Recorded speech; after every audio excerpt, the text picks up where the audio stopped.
ಅರೆ ಕಡಿಮೆ ಹಾಕು ಆದ್ರೆ ಅಸಲಿ ಹಾಕು. MDH ಕಾಶ್ಮೀರಿ ಕೆಂಪು ಮೆಣಸಿನ ಪೌಡರ್. ಇದರ ಕೆಂಪು ಬಣ್ಣ ಅದ್ಭುತ, ಖಾರ ಕಡಿಮೆ ಆದರೂ ರುಚಿಕರ. MDH ಕಾಶ್ಮೀರಿ. MDH ಜನ ಮಸಾಲ. ಈಗ ಕಡಲೆ ಇರಲಿ, ಹಲಸಂದೆ ಬೀಜ, ಕಪ್ಪು ಕಡಲೆ ಅಥವಾ ಬಿಳಿ ಕಡಲೆ, ಎಲ್ಲವೂ ಸ್ವಾದಿಷ್ಟವಾಗುತ್ತೆ. ಪ್ರಮುಖವಾದದ್ದು ಮನ್ರೇಗಾ ಯೋಜನೆಯನ್ನ ಬದಲಾಯಿಸಿ ಕೇಂದ್ರ ಸರ್ಕಾರ ತಂದಿರುವ ಈ ಬಿಬಿಜಿ ರಾಮ್ಜಿ ಅನ್ನೋ ಕಾಯ್ದೆಯ ಸಾಧಕ ಬಾಧಕಗಳ ಬಗ್ಗೆ ಒಂದು ಕೂಲಂಕುಷವಾದ ಚರ್ಚೆಯಾಗಿ ರಾಜ್ಯ ಸರ್ಕಾರ ಇದನ್ನ ಒಪ್ಪಬೇಕಾ ಬೇಡವಾ ಅನ್ನೋದ್ರ ಬಗ್ಗೆ ವಿಸ್ತೃತವಾದ ಚರ್ಚೆ ಆಗಬೇಕು ಅನ್ನೋ ಚರ್ಚೆ ಏನೋ ಆಗ್ತಾ ಇದೆ. ಆದ್ರೆ ಈ ಯೋಜನೆಯ ಸಾಧಕ ಬಾಧಕಗಳ ಚರ್ಚೆಗಿಂತ ಹೆಚ್ಚಾಗಿ ಇಲ್ಲಿ ಗಾಂಧಿ ವಿರೋಧಿ ಯಾರು, ಗಾಂಧಿ ಪರ ಯಾರು, ಗಾಂಧಿ ಹೆಸರು ಉಳಿಸಿದವ್ರು ಯಾರು, ಗಾಂಧಿ ಹೆಸರಿಗೆ ಅಪಮಾನ ಮಾಡ್ತಿರೋರು ಯಾರು, ಈ ವಿಚಾರಕ್ಕೆ ಸಂಬಂಧಪಟ್ಟಂತೆ ಚರ್ಚೆ ಹೆಚ್ಚು ಗಮನ ಸೆಳೀತಾ ಇದೆ. ಕೇವಲ ಸೆಷನ್ನಲ್ಲಿ ಮಾತ್ರವಲ್ಲ, ಆಡಳಿತಾರೂಢ ಕಾಂಗ್ರೆಸ್ ಪಕ್ಷ ಸೆಷನ್ನ ಹೊರಗೆ ಅಂದ್ರೆ ಪ್ರತಿಭಟನೆ ಫ್ರೀಡಂ ಪಾರ್ಕ್ನಲ್ಲೂ ಮಾಡ್ತು, ಜೊತೆಗೆ ದಿನಪತ್ರಿಕೆಗಳಲ್ಲಿ ಜಾಹೀರಾತನ್ನ ಕೊಡುವ ಮೂಲಕ ಪಕ್ಷದ ಅಜೆಂಡಾ ಅನ್ನೋ ರೀತಿಯಲ್ಲಿರ್ತಕ್ಕಂಥ ಈ ವಿಬಿಜಿ ರಾಮ್ಜಿ ಹೆಸರಿಗೆ ವಿರೋಧ, ಗಾಂಧಿ ಹೆಸರು ತೆಗೆದದ್ದಕ್ಕೆ ವಿರೋಧವನ್ನ ಸೂಚಿಸುವ ಪ್ರಯತ್ನ ಮಾಡ್ತಾ ಇದೆ. ಹೀಗಾಗಿ ಕೇವಲ ಈ ಚರ್ಚೆ ಅನ್ನೋದು ಅಥವಾ ಈ ಸೆಷನ್ನ ಉದ್ದೇಶ ಅನ್ನೋದು ಗಾಂಧಿ ಪರ ಯಾರು, ಗಾಂಧಿ ವಿರುದ್ಧ ಯಾರು ಅನ್ನೋದನ್ನ ಚರ್ಚೆ ಮಾಡಲಿಕ್ಕೆ, ಅದನ್ನ ಪ್ರಮೋಟ್ ಮಾಡಲಿಕ್ಕೆ ಮಾತ್ರ ಸೀಮಿತಾನ? ಅಸಲಿಗೆ ಈ ಕಾಯ್ದೆಯ ಸಾಧಕ ಬಾಧಕ ಚರ್ಚೆ ಆಗ್ತಿಲ್ಲ ಯಾಕೆ ಅಂದುಕೊಂಡ ಪ್ರಮಾಣದಲ್ಲಿ ಎಲ್ಲಾ ವಿಚಾರವನ್ನ ಇವತ್ತಿನ ಮಹಾಭಾರತ ಚರ್ಚಾ ಕಾರ್ಯಕ್ರಮದಲ್ಲಿ ಚಿಂತನ ಮಂಥನಕ್ಕೆ ಒಳಪಡಿಸುವ ಪ್ರಯತ್ನವನ್ನ ಮಾಡ್ತಾ ಹೋಗೋಣ. ಚರ್ಚೆಯಲ್ಲಿ ನಮ್ಮ ಜೊತೆಯಲ್ಲಿ ಬಿಜೆಪಿ ವಕ್ತಾರರಾದ ರತನ್ ಅವರಿದ್ದಾರೆ, ಜೆಡಿಎಸ್ನ ವಕ್ತಾರರು ರಾಜು ಗೌಡ್ರು, ಹಿರಿಯ ಪತ್ರಕರ್ತರು ರಾಜಕೀಯ ವಿಶ್ಲೇಷಕರಾದ ಶಿವಶಂಕರ್ ಅವರಿದ್ದಾರೆ, ಚಿಂತಕರಾದ ಹರಿರಾಮ್ ಅವರಿದ್ದಾರೆ, ಸಾಮಾಜಿಕ ಹೋರಾಟಗಾರರಾದ ಅನಂತ್ ನಾಯಕ್ ಅವರಿದ್ದಾರೆ. ನಮಸ್ಕಾರ, ಎಲ್ಲರಿಗೂ ಕಾರ್ಯಕ್ರಮಕ್ಕೆ ಆತ್ಮೀಯವಾದ ಸ್ವಾಗತ. ರತನ್ ಅವರ ತಮ್ಮಿಂದಲೇ ಕಾರ್ಯಕ್ರಮ ಪ್ರಾರಂಭ ಮಾಡ್ತಾ ಇದ್ದೀನಿ. ನಾವು ವೀಕ್ಷಕರಿಗೆ ಡಿಸ್ಪ್ಲೇ ಕೂಡ ಮಾಡ್ತಾ ಇದ್ದೀವಿ. ಇವತ್ತು ಬಹುತೇಕ ದಿನಪತ್ರಿಕೆಗಳಲ್ಲಿ ಪ್ರಕಟವಾದಂತಹ ಆಡ್, ಇದರಲ್ಲಿ ಸಂಗಪ್ಪ ಅನ್ನೋ ಒಂದು ಕ್ಯಾರೆಕ್ಟರು, ಆತ ಧರಿಸಿರುವಂತಹ ಬಿಳಿ ಶರ್ಟು ಹಾಗೆ ಖಾಕಿ ಬಣ್ಣದ ಚಡ್ಡಿನೋ ಪ್ಯಾಂಟೋ ಗೊತ್ತಾಗ್ತಾ ಇಲ್ಲ, ಹಾಫ್ ಕಟ್ಟಿದೆ. ಇದು ಸಂಗಪ್ಪ ಅನ್ನೋ ವಿಚಾರಕ್ಕೇನೆ ಇವತ್ತು ಚರ್ಚೆ ತಾರಕಕ್ಕೆ ಹೋಯಿತು. ಯತ್ನಾಳ್ ಅವರು ಪ್ರಾರಂಭ ಮಾಡಿ ಪ್ರಿಯಾಂಕ್ ಖರ್ಗೆ ಅವರು ಹಾಗೆ ದಿನೇಶ್ ಗುಂಡೂರಾವ್ ಅವರು ಉತ್ತರ ಕೊಡೋವರೆಗೂ ನನ್ನ ಪ್ರಶ್ನೆ, ಸಂಗಪ್ಪ ಅನ್ನೋ ಈ ಕ್ಯಾರೆಕ್ಟರ್ನ ಬಿಜೆಪಿ ಯಾರು ಅಂತ ಹೇಳಿ ಪರಿಗಣಿಸಿದೆ, ಯಾರು ಅಂತ ಹೇಳಿ ಪರಿಗಣಿಸಿ ಈ ಆಡ್ಗೆ ಜೊತೆಗೆ ಈ ಸಂಗಪ್ಪ ಅನ್ನೋ ಕ್ಯಾರೆಕ್ಟರ್ಗೆ ವಿರೋಧ ವ್ಯಕ್ತಪಡಿಸಿತು ಸೆಷನ್ ನಲ್ಲಿ? ಮೊದಲನೇದಾಗಿ ಈ ಕಾಂಗಪ್ಪ ಪಕ್ಷದ ಸರ್ಕಾರ, ಈ ಕಾಂಗಪ್ಪ ಪಕ್ಷದ ಸರ್ಕಾರ ಪಾಯಿಂಟ್ ಮಾಡ್ತಾ ಇರೋದು ರಿಪಬ್ಲಿಕ್ ಕನ್ನಡದಕ್ಕೂ ಇದಕ್ಕೂ ಸಂಬಂಧ ಇಲ್ಲ, ಮುಂದುವರಿಸಿ. ಎಸ್, ನಾನೇ ಹೇಳ್ತಾ ಇರುವಂತದ್ದು, ಈ ಕಾಂಗಪ್ಪ ಪಕ್ಷದ ಸರ್ಕಾರ ಏನಿದೆ ಇವತ್ತು ಟ್ರೋಲ್ ಪೇಜ್ಗಳಿಗಿಂತನೂ ಕೀಳಾಗಿ ಇಷ್ಟೊಂದು ಆಡ್ಗಳನ್ನ ಕೊಡುವ ಮೂಲಕ ಒಂದು ಸರ್ಕಾರದ ಶಿಷ್ಟಾಚಾರ ಹಾಗೂ ಇಲಾಖೆಯ ಒಂದು ಮಾನ ಮರ್ಯಾದೆಯನ್ನ ಗಾಳಿಗೆ ತೂರಿದೆ ಅಂತ ಹೇಳಲಿಕ್ಕೆ ಬಯಸ್ತೀನಿ. ನಂಬರ್ 1. ನಂಬರ್ 2, ಗಾಂಧೀಜಿಯವರನ್ನ ಡಿಪಿಕ್ಷನ್ ಮಾಡಿ ಗಾಂಧೀಜಿಯವರು ಹೇಳದೇ ಇರುವಂತಹ ಶಬ್ದಗಳನ್ನ ಅಲ್ಲಿ ತುರುಕುವ ಮೂಲಕ ಗಾಂಧೀಜಿಯವರ ಚಿಂತನೆಗಳಿಗೂ ಕೂಡ ಇವರು ಅಪಮಾನ ಮಾಡಿದ್ದಾರೆ. ಇನ್ನೊಂದು, ಇದು RDPR ಇಲಾಖೆಯ ಕೆಳಗಡೆ ಅವರು ಇದನ್ನು ಕೊಟ್ಟಿದ್ದಾರೆ, ಏನು ಆಡ್ ಅನ್ನ ಕೊಟ್ಟಿದ್ದಾರೆ. ಇವರು RDPR ಇಲಾಖೆಯಲ್ಲಿ ಏನೇನು ಅಭಿವೃದ್ಧಿ ಮಾಡಿದ್ದಾರೆ, ಏನೇನು ಪ್ರಗತಿಯ ಕಾರ್ಯಕ್ರಮವನ್ನು ಮಾಡಿದ್ದಾರೆ, ಏನೇನು ಇಲಾಖೆಯ ಸಾಧನೆಗಳು ಅನ್ನುವಂಥದ್ದನ್ನು ಕೊಟ್ಟಿದ್ರೆ ಇಡೀ ರಾಜ್ಯದ ಜನರು ಖುಷಿ ಆಗ್ತಿದ್ರೇನೋ.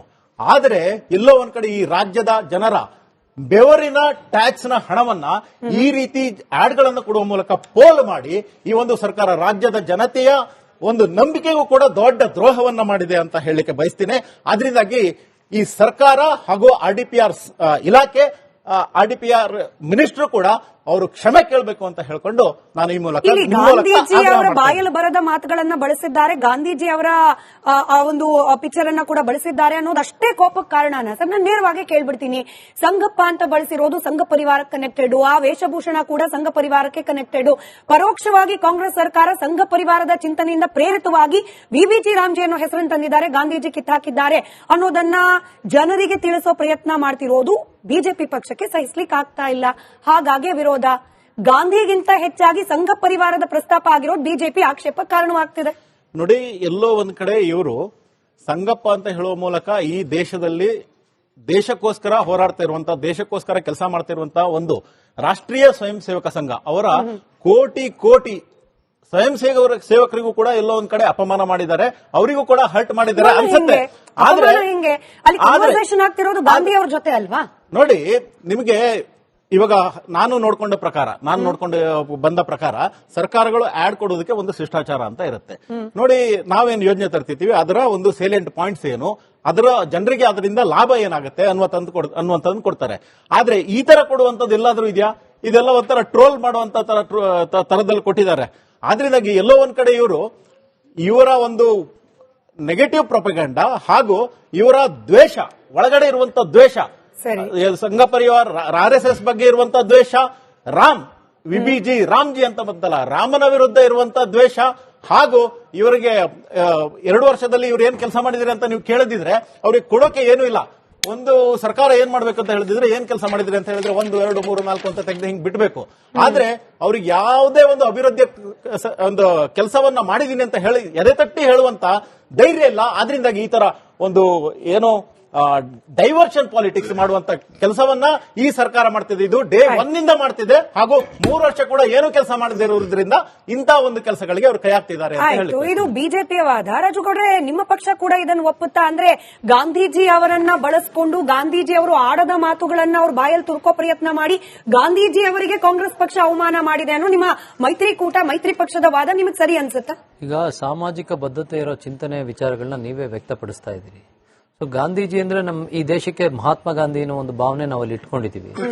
ಆಮೇಲೆ ನೀವು ಯಾವುದೇ ಒಂದು ಸರ್ಕಾರ, ರಾಜ್ಯ ಸರ್ಕಾರ ಆಗ್ಲಿ ಕೇಂದ್ರ ಸರ್ಕಾರ ಆಗ್ಲಿ, ನೀವು ಕೊಡುವಂತ ಅಡ್ವರ್ಟೈಸ್ಮೆಂಟ್ಗಳು ಸಾಮಾಜಿಕ ಬದ್ಧತೆನ ಪ್ರದರ್ಶಿಸಬೇಕೇ ವಿನಃ ದ್ವೇಷ ಮತ್ತೆ ಇನ್ನೊಂದು ಅಸೂಯೆಗಳನ್ನ ಪ್ರದರ್ಶಿಸಬಾರ್ದು. ನೀವು ಕೊಟ್ಟಿರುವಂತ ಅಡ್ವರ್ಟೈಸ್ಮೆಂಟ್ ಈಗ ಮಾಧ್ಯಮಗಳಲ್ಲಿ ಚರ್ಚೆ ಆಗ್ತಾ ಇದೆ ಅಂದ್ರೆ ಯಾವ ವಿಚಾರಕ್ಕೆ ಚರ್ಚೆ ಆಗ್ತಾ ಇದೆ ನೋಡಿ. ಇವತ್ತು ಒಂದು ಸಬ್ಜೆಕ್ಟ್ ಆಗಿದೆ ಅಂದ್ರೆ ನಿಮ್ಮ ಮನಸ್ಥಿತಿನ ಎಲ್ಲಿಗೆ ತಂದು ಇಟ್ಕೊಂಡಿದ್ದೀರಿ ನೋಡಿ. RDPR ಡಿಪಾರ್ಟ್ಮೆಂಟ್ ನಲ್ಲಿ ಬಹುಶಃ ನಿಮ್ಗೆ ಗೊತ್ತೋ ಗೊತ್ತಿಲ್ವೋ, ಕಳೆದ ಒಂದು 15 ದಿನದಲ್ಲಿ ಒಂದು ಹುಡುಗ ಫೋನ್ ಮಾಡ್ತಾನೆ, ಯಾವ್ದೋ ಅಲ್ಲಿ ಸಂಬಂಧಪಟ್ಟ ಪೊಲೀಸ್ ಸ್ಟೇಷನ್ಗೆ, ನನ್ನ ಹೆಂಡತಿ RDPR ಡಿಪಾರ್ಟ್ಮೆಂಟ್ ಅಲ್ಲಿ ಕೆಲಸ ಮಾಡ್ತಾ ಇದಾರೆ, 10 ಕಾಲ ಆಗಿದೆ, ನನ್ನ ಹೆಂಡತಿ ಇನ್ನು ಮನೆಗೆ ಬಂದಿಲ್ಲ ಅಂತ ಹೇಳಿ. ಈ ವಿಚಾರದ ಬಗ್ಗೆ ಮಹಿಳಾ ಆಯೋಗನೂ ಚರ್ಚೆ ಮಾಡ್ತಾ ಇಲ್ಲ. ಅಲ್ಲಿ ಹೆಣ್ಮಕ್ಳನ್ನು 10-10:30ವರೆಗೂ ಕೆಲಸದಿಂದ ಮನೆಗೆ ಕಳಿಸ್ತಾ ಇಲ್ಲ. ಈ ಮಟ್ಟದ ಪರಿಸ್ಥಿತಿ ನಿರ್ಮಾಣ ಆಗಿದೆ. ಹಿಂಗಿದ್ದಾಗ ನೀವು ಸಾಮಾಜಿಕ ಬದ್ಧತೆಯನ್ನ ಪ್ರದರ್ಶಿಸಬೇಕಾಗಿರುವಂತ ಇಲಾಖೆಗಳು ಈ ತರ ಅಡ್ವರ್ಟೈಸ್ಮೆಂಟ್ಗಳು ಕೊಡ್ತೀರಿ ಅಂದ್ರೆ ನಿಮ್ಮಲ್ಲಿ ಕೆಲಸ ಮಾಡುವಂತವ್ರಿಗೆ ನಿಮ್ಗೆ ರಕ್ಷಣೆ ಕೊಡಕ್ ಆಗ್ತಾ ಇಲ್ಲ, ಮತ್ತೆ ಅವರ ಸಾಮಾಜಿಕ ಗೌರವನ ಎತ್ತಿ ಹಿಡಿಯಕ್ ಆಗ್ತಾ ಇಲ್ಲ. ಹೆಣ್ಮಕ್ಳನ್ನ 10:30ವರೆಗೂ ಪ್ರೈವೇಟ್ ಕಂಪನಿಗಳಲ್ಲೇ ಕೆಲಸ ಮಾಡಿಸ್ಕೋಬೇಕು ಅಂದ್ರೆ 108 ರೂಲ್ಸ್ ಅಂಡ್ ರೆಗ್ಯುಲೇಷನ್ಸ್ ಇದಾವೆ. ಅಂತದ್ರಲ್ಲಿ ನೀವು 10:30 ಕೆಲಸ ಮಾಡಿಸ್ಕೊತಾ ಇದ್ರೆ ಇವತ್ತು ಕೂಡ 7 ಗಂಟೆ ಆದ್ರೂ ಹೆಣ್ಮಕ್ಳು ಕೆಲಸ ಮಾಡ್ತಾ ಇದಾರೆ. ಅಂದ್ರೆ ಇಲ್ಲಿ ಹೆಣ್ಮಕ್ಳಿಗೆ ನೀವು ಸೆಕ್ಯೂರಿಟಿ ಕೊಡಕ್ಕಾಗದಿರೋಂತ ಒಂದು ಇಲಾಖೆಯಲ್ಲಿ ನೀವು ಈ ತರ ಅಡ್ವರ್ಟೈಸ್ಮೆಂಟ್ ಕೊಡ್ತೀರಾ ಅನ್ನೋ ಸಮಾಜಕ್ಕೆ ಏನು ಕೊಡ್ತೀರಾ ನೋಡಿ. ನೀವು ಚರ್ಚೆ ಮಾಡಿ, ವಿಚಾರಗಳಿದ್ದಾವೆ ಅಂದಾಗ ಸೆಷನ್ ಅಲ್ಲಿ ಕೂತ್ ಚರ್ಚೆ ಮಾಡಿ, ಹೋರಾಟಗಳು ಮಾಡಿ. ಮೊನ್ನೆ ಹೋರಾಟ ಮಾಡಿದ್ರಿ ನೀವು. ಒಂದು ವಿಧಿಬದ್ಧವಾಗಿ ಸ್ಥಾಪಿತವಾದ ಸರ್ಕಾರ, ನೀವು ಸೆಷನ್ಗೆ ನೀವೆಲ್ಲರೂ ಬರಬೇಕು ಅಂತ ಒಂದು ಮಿನಿಸ್ಟರ್ ಕರಿತೀರಿ, ಮತ್ತೆ ಕೋಟ್ಯಾಂತರ ರೂಪಾಯಿ ಜನಗಳ ತೆರಿಗೆ ಹಣನ ವ್ಯಯ ಮಾಡಿ ಒಂದು ಸೆಷನ್ ನಡೆಸ್ತೀರಿ. ಅಂತ ಪರಿಸ್ಥಿತಿಲಿ ನೀವೇ ಒಂದು ಸರ್ಕಾರ ಆಗಿ ನಿಂತ್ಕೋಬೇಕಾಗಿ ಸರ್ಕಾರನ ಅವತ್ತು ಸೆಷನ್ ನಡೆಸಬೇಕಾದಂತ ಸರ್ಕಾರನೇ ಬಂದು ಇವತ್ತು ಬೀದಿಲಿ ನಿಂತ್ಕೊಂಡು ಹೋರಾಟ ಮಾಡ್ತೀರಿ ಅಂದ್ರೆ ನೀವು ಎಕ್ಸ್ಟೆಂಡ್ ಮಾಡಿ, ಅದ್ರ ಬಗ್ಗೆ ಇನ್ನೊಂದಿಲ್ಲ ವಿಚಾರಗಳು ಎಕ್ಸ್ಟೆಂಡ್ ಮಾಡಿ. ಆದ್ರೆ ನಿಮ್ಮ ಜವಾಬ್ದಾರಿಗಳನ್ನ ನೀವು ಈಗ ಸಿದ್ದರಾಮಯ್ಯನವ್ರ ಬಗ್ಗೆ ಒಂದು ಒಳ್ಳೆ ಸಾಮಾಜಿಕವಾದ ಒಂದು ಗೌರವ ಇತ್ತು. ನೀವೊಬ್ಬ ಇಂಟೆಲೆಕ್ಚುಯಲ್, ವಿಚಾರವಾದಿಗಳು, ತಿಳಿದಂತವ್ರು ಅಂತ ಜನ ಅನ್ಕೊಂಡಿದ್ರು. ನೀವೇ ಸೆಷನ್ ಕರೆದ್ಬಿಟ್ಟು ನೀವು ಬೀದಿಗೆ ಇಳಿದು ಹೋರಾಟ ಮಾಡ್ತೀರಾ. ನಿಮ್ಗೆ ಹೋರಾಟ ಮಾಡಕ್ ನೋಡ್ರಿ 365 ದಿನ ಸಮಯ ಇದೆ. ಹೋರಾಟ ಮಾಡಬೇಡಿ ಅಂತ ಯಾರು ಹೇಳಲ್ಲ. ಈ ದೇಶದ ಪ್ರತಿಯೊಬ್ಬ ನಾಗರಿಕನ ಹಕ್ಕು, ಪ್ರಜಾಪ್ರಭುತ್ವ ರಾಷ್ಟ್ರದಲ್ಲಿ ಇದೀವಿ. ನಾಳೆ ನನ್ಗೊಂದು ಸಮಸ್ಯೆ ಆಯ್ತು ನೋಡಿ, ಇಲ್ಲಿ ನನ್ನ ಸ್ನೇಹಿತರು ಕೂತಿದ್ದಾರೆ, ಕಾಲೇಜ್ ವಿಚಾರಗಳಲ್ಲಿ ಹೋರಾಟ ಮಾಡಿದೆ ಅಂತಾರೆ. ಹೌದು, ಅವ್ರು ಹೋರಾಟ ಮಾಡುವಂತ ಹಕ್ಕು. ಬಿಜೆಪಿಯವರು ಇದ್ದಾರೆ, ಪತ್ರಕರ್ತರು, ನಾವು ಪತ್ರಕರ್ತರು ಕೂಡ ಹೋರಾಟಗಳನ್ನ ಮಾಡಿದೀವಿ. ಯಾವಾಗ ಹೋರಾಟ ಮಾಡಕ್ ಒಂದು ಸಮಯ ಅಂತ ಇರುತ್ತಲ್ವಾ, ಆ ಸಮಯದಲ್ಲಿ ಹೋರಾಟ ಮಾಡೋದ್ಬಿಟ್ಟು ಜನಗಳ ತೆರಿಗೆ ಹಣ ನಾಳ್ ಮಾಡಿದಲ್ದಲ್ಲೇ RDPR ಅಂತ ಒಂದು ಡಿಪಾರ್ಟ್ಮೆಂಟ್, ನಿಜವಾಗ್ಲೂ ಹೇಳ್ತೀನಿ, ಆ ಗ್ರಾಮ ಪಂಚಾಯತಿಗಳಲ್ಲಿ ಆಯ್ತಾ ಇರೋ ಹಗರಣಗಳು ನಿನ್ನೆ ನಮ್ಮ ಉಪಲೋಕಾಯುಕ್ತರು ಹೋಗಿ ಮೈಸೂರಿನಲ್ಲಿ ಮತ್ತೆ ಮಂಡ್ಯದಲ್ಲಿ 1298 ಖಾತೆಗಳ ದಾಖಲಾತಿಗಳು ಮಿಸ್ ಆಗಿದಾವಂತೆ. ಇಡೀ ದಿನ ಅವ್ರಿಗೆ ಡ್ರಿಲ್ ಮಾಡಿದ್ದಾರೆ. ಸೊ ಇಂಥ ವಿಚಾರಗಳಿದ್ದಾಗ ಮತ್ತೆ ಅಲ್ಲಿ ಸಮಾಜಕ್ಕೆ ಆಗ್ತಾ ಇರುವಂತ ಅನ್ಯಾಯಗಳ ವಿರುದ್ಧ ನೀವು ಅಡ್ವರ್ಟೈಸ್ಮೆಂಟ್ ಕೊಡ್ಬೇಕೆ ವಿನ ನೀವು ಯಾರಾನು ಒಬ್ಬ ಪ್ರೈವೇಟ್ ವ್ಯಕ್ತಿ ಪ್ರೈವೇಟ್ ವ್ಯಕ್ತಿ ನಿಮ್ ಕಾಂಗ್ರೆಸ್ನವ್ರು ಯಾರನ್ನು ಕೊಟ್ಟಿದ್ರೆ ಅಬ್ಜೆಕ್ಷನ್ ಇರಲಿಲ್ಲ. ಸರ್ಕಾರವಾಗಿ ಡಿಬೇಟ್ಗಳಲ್ಲಿ ಕಂಡಷ್ಟು ಸೆಷನ್ ಅಲ್ಲಿ ಕಾಣ್ತಿಲ್ಲ. ಇವತ್ತು ಸೆಷನ್ ಅಲ್ಲೂ ಕೂಡ ಯತ್ನಾಳ್ ಅವರು ಸರ್ಕಾರವಾಗಿ ಪ್ರಸ್ತಾಪ ಮಾಡಿದ್ದು I can go on sir. ಅವ್ರು ಪ್ರಸ್ತಾಪ ಮಾಡಿದ್ದು ಸಂಗಪ್ಪ ಗಾಂಧೀಜಿ ಅವರು ಸರ್ಕಾರವಾಗಿ ಅಡ್ವರ್ಟೈಸ್ಮೆಂಟ್ ಕೊಡೋದು ಸರಿನಾ? ಜನತೆನೇ ಕೇಳ್ಬಿಡಿ ನೀವು, ನಾವು ಕೇಳೋದು ಬೇಡ. ಜನತೆನೇ ಕೇಳಿ ಸರಿನಾ ಇದು ಒಪಿನಿಯನ್ ಬರ್ಲಿ ಅಂತ ಹೇಳಿ. ಬಟ್ ಹರಿರಾಮ್ ಸರ್, ಸಂಘ ಪರಿವಾರದ ಆಲೋಚನೆಗಳು ಬಂದೆ ಸರ್, ಬಂದೆ. ನಿಮಗೆ ನೀವೇ ಉತ್ತರ ಕೊಡಬೇಕು. I have other panellist also. Hariram sir, ಆಮೇಲೆ ಸಂಘ ಪ್ರಶ್ನೆ ನಾನು ಪರಿವಾರದ ಕೇಳ್ಬೇಕು. ಗಾಂಧಿ ವಿರೋಧಿ ಮನಸ್ಥಿತಿಯ ಪ್ರೇರಣೆಯಿಂದಾಗಿಯೇ ಮನ್ರೇಗಾದಲ್ಲಿದ್ದ ಗಾಂಧಿಯನ್ನ ತೆಗೆದು ರಾಮನನ್ನ ಪ್ರತಿಷ್ಠಾಪನೆ ಮಾಡೋ ಪ್ರಯತ್ನ ಇದು ಕಾಂಗ್ರೆಸ್ನ ವಾದ. ಏನ್ ಹೇಳ್ತೀರಿ? ಒಂದು ಬಹಳ ಮುಖ್ಯವಾಗಿ ನಾವು ಅರ್ಥ ಮಾಡ್ಕೋಬೇಕಾಗಿರೋದು, ಇವತ್ತು ನಾವು ಜಗತ್ತು ಬೇರೆ ಗ್ರಹಗಳ ಬಗ್ಗೆ ಹೋಗೋದ್ರ ಬಗ್ಗೆ ಮಾತಾಡ್ತಾ ಇದೆ, ವಿಜ್ಞಾನದ ಬಗ್ಗೆ ಮಾತಾಡ್ತಾ ಇದೆ, ಅಭಿವೃದ್ಧಿ ಬಗ್ಗೆ ಮಾತಾಡ್ತಾ ಇದೆ. ಇಲ್ಲಿ ಭಾರತ ದೇಶದಲ್ಲಿ ನಾವು ಹೆಸರುಗಳನ್ನ ಇಟ್ಕೊಂಡು, ವ್ಯಕ್ತಿಗಳನ್ನ ಇಟ್ಕೊಂಡು ಅವ್ರ ಹೆಸರು ಇಡಬೇಕಾ ಇವ್ರ ಹೆಸರು ಇಡಬೇಕಾ ಪ್ರೋಗ್ರಾಮ್ಗಳಿಗೆ ಅಂತ ಮಾತಾಡೋದಕ್ಕಿಂತ ನನಗನ್ಸೋದು, ಉದಾಹರಣೆಗೆ ಆಯ್ತು, ಈಗ ಕಳೆದ ಸ್ವತಂತ್ರ ಬಂದಂತ ಇಷ್ಟು ದಶಕಗಳ ಅವಧಿಯಲ್ಲಿ ಮತ್ತು ಕಾಂಗ್ರೆಸ್ಸೇ ಅತಿ ಹೆಚ್ಚು ಕೇಂದ್ರ ಸರ್ಕಾರವನ್ನ ಸ್ವತಂತ್ರ ನಂತರ ಆಳದಂತ ಕಾಂಗ್ರೆಸ್. ಗಾಂಧಿ ಅವರ ಆದರ್ಶಗಳು, ಅವ್ರು ಹೇಳಿದ್ದೇನು? ಉದಾಹರಣೆಗೆ ನಾನು ಎರಡೆರಡು ಯಾಕಂದ್ರೆ ಬಹಳ ಸೆನ್ಸಿಟಿವ್ ಇಶ್ಯೂಸ್ ಅನ್ನ ಹೇಳ್ತೇನೆ ನಾನು. ಈಗ ಸ್ವತಂತ್ರ ಬಂದು ಸಂವಿಧಾನ ಬಂದು ಎಷ್ಟು ವರ್ಷಗಳಾಗಿದೆ, ಇವತ್ತು ಕೂಡ ಕರ್ನಾಟಕದಲ್ಲಿ ನಾನು ಹೇಳ್ತಾರೆ, ಕರ್ನಾಟಕದ ಗ್ರಾಮೀಣ ಪ್ರದೇಶದಲ್ಲಿ ಇವತ್ತು ಕೂಡ ನೀರು ಮತ್ತು ವಾಟರ್ ಅಂಡ್ ಸ್ಯಾನಿಟೇಷನ್, ನೀರು ಮತ್ತು ನೈರ್ಮಲ್ಯದ ಚರಂಡಿ ವ್ಯವಸ್ಥೆ ಇನ್ನೊಂದೆಲ್ಲವೂ ಕೇವಲ 48% ಇರೋದು. ಇನ್ನು ಉಳಿದಂಗೆ 52% ಜನರ ಕಥೆ ಏನು? ಶಿಕ್ಷಣ ಬಂದಾಗ 30% ರೂರಲ್ ಪಾಪ್ಯುಲೇಷನ್ ಮಾತ್ರ ಸೆಕೆಂಡರಿ ಎಜುಕೇಶನ್ ಪಡ್ಕೊಂಡಿರೋದು, ಬರೀ 30% ರೂರಲ್ ಪಾಪ್ಯುಲೇಷನ್ ಅಲ್ಲಿ. ಇದು ಏನೋ ಬೇಸಿಕ್ ಇರತಕ್ಕಂಥ ಪ್ರಶ್ನೆ. ಮತ್ತೆ ಇನ್ನೊಂದು ಬಹಳ ಮುಖ್ಯವಾಗಿ ಗಾಂಧಿ ಅವರು ಹೇಳಿದಂತ, ಮತ್ತೆ ನಾನು ಇದಕ್ಕೆ ಎರಡಕ್ಕೂ ಒಂದು ಉದಾಹರಣೆ ಕೊಟ್ಬಿಡ್ತೀನಿ, ಯಾಕಂದ್ರೆ ನಾನು ಹೆಚ್ಚು ಪಾವಗಡದಲ್ಲಿ ಸ್ವಲ್ಪ ಒಂದಿಷ್ಟು ಓಡಾಟ ಮಾಡಿ ಕೆಲಸ ಮಾಡ್ತಾ ಇದ್ದೀನಿ. 2025ನೇ ಇಸ್ವಿಯಲ್ಲಿ ಪರಿಸ್ಥಿತಿ ಹೇಗಿದೆ ಅಂದ್ರೆ, ಅಲ್ಲಿ ಶಿಕ್ಷಣ ಉದಾಹರಣೆಗೆ ಪಾವಗಡದ ತಾಲೂಕಿನಲ್ಲಿ ಅಲ್ಲಿರ್ತಕ್ಕಂಥ ಜನರಲ್ ಪಾಪ್ಯುಲೇಷನ್ ಪೈಕಿ ಎಜುಕೇಶನ್ ಲಿಟ್ರಸಿ ಇರತಕ್ಕಂಥದ್ದು 51% ಲಿಟ್ರಸಿ, ಶೆಡ್ಯೂಲ್ಡ್ ಕಾಸ್ಟ್ ಪೈಕಿ 21% ಲಿಟ್ರಸಿ ರೇಟ್ ಇರೋದು, ಶೆಡ್ಯೂಲ್ಡ್ ಟ್ರೈಬ್ಸ್ ಪೈಕಿ ಕೇವಲ 17%. 2025ನೇ ಇಸ್ವಿಯಲ್ಲಿ ಇದೀವಿ, scheduled tribes literacy rate 17%, scheduled cost 21%. ಮತ್ತೆ ಉದ್ಯೋಗ ಪ್ರಶ್ನೆ ಬಂದಾಗ ಪಾವಗಡದಲ್ಲಿ ನೀವು ಯಾವ ಹಳ್ಳಿಗಾದ್ರೂ ಹೋಗಿ ನೋಡಿ, ಯುವಕರು ಯಾರು ಇಲ್ಲ, ಎಲ್ಲ ಬೆಂಗಳೂರು. ಯಾಕಂದ್ರೆ ಒಂದು ಉದ್ಯೋಗ ಸೃಷ್ಟಿ ಆಗ್ತಾ ಇಲ್ಲ. ಆಸ್ಪತ್ರೆ, ತಾಲೂಕು ಆಸ್ಪತ್ರೆ ಇದೆ, ಅಲ್ಲಿ ಸರ್ಕಾರದ ಲೆಕ್ಕ ಕೊಟ್ಟಿರೋ ಪ್ರಕಾರನೇ, ಅವರ ಅಪಾಯಿಂಟ್ಮೆಂಟ್ ಲೆಕ್ಕ ಪ್ರಕಾರನೇ ಸುಮಾರು 14 ಡಾಕ್ಟರ್ಗಳಿರಬೇಕು, 3 ಜನ ಡಾಕ್ಟರ್ಗಳಿರೋದು. ಕಳೆದ ವರ್ಷ 8 ಜನ ಗರ್ಭಿಣಿಯರು ಸತ್ತೋಗಿದ್ದಾರೆ ಪಾವಗಡದ ಆಸ್ಪತ್ರೆಯಲ್ಲಿ. ಸತ್ರೆ ಇವತ್ತು ಕೂಡ ಬೆಟ್ಟ ಗುಡ್ಡಗಳಲ್ಲಿ ಹೋಗಿ ಹೆಣಗಳನ್ನ ಶವಗಳನ್ನ ಹೂಳುವಂತ ಪರಿಸ್ಥಿತಿ ಇದೆ. ಗಾಂಧೀಜಿಯವರ ಗಾಂಧೀಜಿ ಬಗ್ಗೆ ಮಾತಾಡ್ತಾರೆ, ಗಾಂಧೀಜಿ ಗ್ರಾಮ ಸ್ವರಾಜ್ಯದ ಬಗ್ಗೆ ಮಾತಾಡ್ತಾರೆ. ಗಾಂಧಿ ಅವರು ಹೇಳಿದಂತದ್ದೇನು? ಎಥಿಕಲ್ ಲೀಡರ್ಶಿಪ್ ಬಗ್ಗೆ ಬಹಳ ಮಾತಾಡ್ತಾರೆ. ಯಾವ ಎಥಿಕ್ಸ್ ಇದೆ ಇವತ್ತು ನಿಮ್ಮ ಪಕ್ಷದಲ್ಲಿ? ಕೇಳ್ತಿದ್ದೀರಾ, ಬಿಜೆಪಿ ಇಬ್ರು. ಉದಾಹರಣೆಗೆ ಮೊನ್ನೆ ಕಾಂಗ್ರೆಸ್ನ ಒಬ್ಬ ಮಾಜಿ ಡಿಫಿಟೆಡ್ MLA ಕ್ಯಾಂಡಿಡೇಟ್ ತಹಸೀಲ್ದಾರ್ನ ಯಾವ ಅದ್ಭುತವಾದ ಭಾಷೆಯಲ್ಲಿ ಎಷ್ಟು ಡಿಗ್ನಿಫೈಡ್ ಆಗಿ ಮಾತಾಡಿದ್ರು. ಹೀಗೆ ನೀವು ಎಥಿಕ್ಸ್ ಎಲ್ಲಿದೆ ನಿಮ್ಮ ಲೀಡರ್ಶಿಪ್ ಅಲ್ಲಿ? ಗಾಂಧೀಜಿ ಹೇಳಿದ್ದು ಎಥಿಕಲ್ ಲೀಡರ್ಶಿಪ್ ನ ಡೆವಲಪ್ ಮಾಡ್ಕೊಳ್ಳಿ ಅಂತ, ಮತ್ತೆ ಸಮಾನತೆ ಮತ್ತು ನ್ಯಾಯ ಕೊಡ್ರಿ ಅಂತ. ಎಲ್ಲಿದೆ ಸಮಾನತೆ ಮತ್ತು ನ್ಯಾಯ? ಅದ್ರ ಜೊತೆಗೆ ಬಹಳ ಮುಖ್ಯವಾಗಿ ಡಿಸೆಂಟ್ರಲೈಸೇಷನ್ ಆಫ್ ಪವರ್ ಬಗ್ಗೆ ಮಾತಾಡ್ತಾರೆ. ನೀವು ನಾಮಕೆ ವಾಸ್ತ ಮಾಡಿದಿರಿ, ನಿಜವಾಗ್ಲೂ ನೀವು ಪಂಚಾಯತಿಗಳಿಗೆ ಅಧಿಕಾರ ಕೊಟ್ಟಿದ್ದೀರಾ? ಅವರು ಕೇಳುವಂತ ಹಣವನ್ನ ಕೊಟ್ಟಿದ್ದೀರಾ? ಒಂದ್ಸಲಿ ಪಂಚಾಯತಿಗಳು ಮುಗಿದ್ರೆ 7 ವರ್ಷ 10 ವರ್ಷ ಎಲೆಕ್ಷನ್ ಮಾಡಲ್ಲ ನೀವು. ಬೆಂಗಳೂರು BBMP ಉದಾಹರಣೆಗೆ 5 ವರ್ಷ ಆಯ್ತು, ಇನ್ನೂ ಚುನಾವಣೆ ಮಾಡಿಲ್ಲ.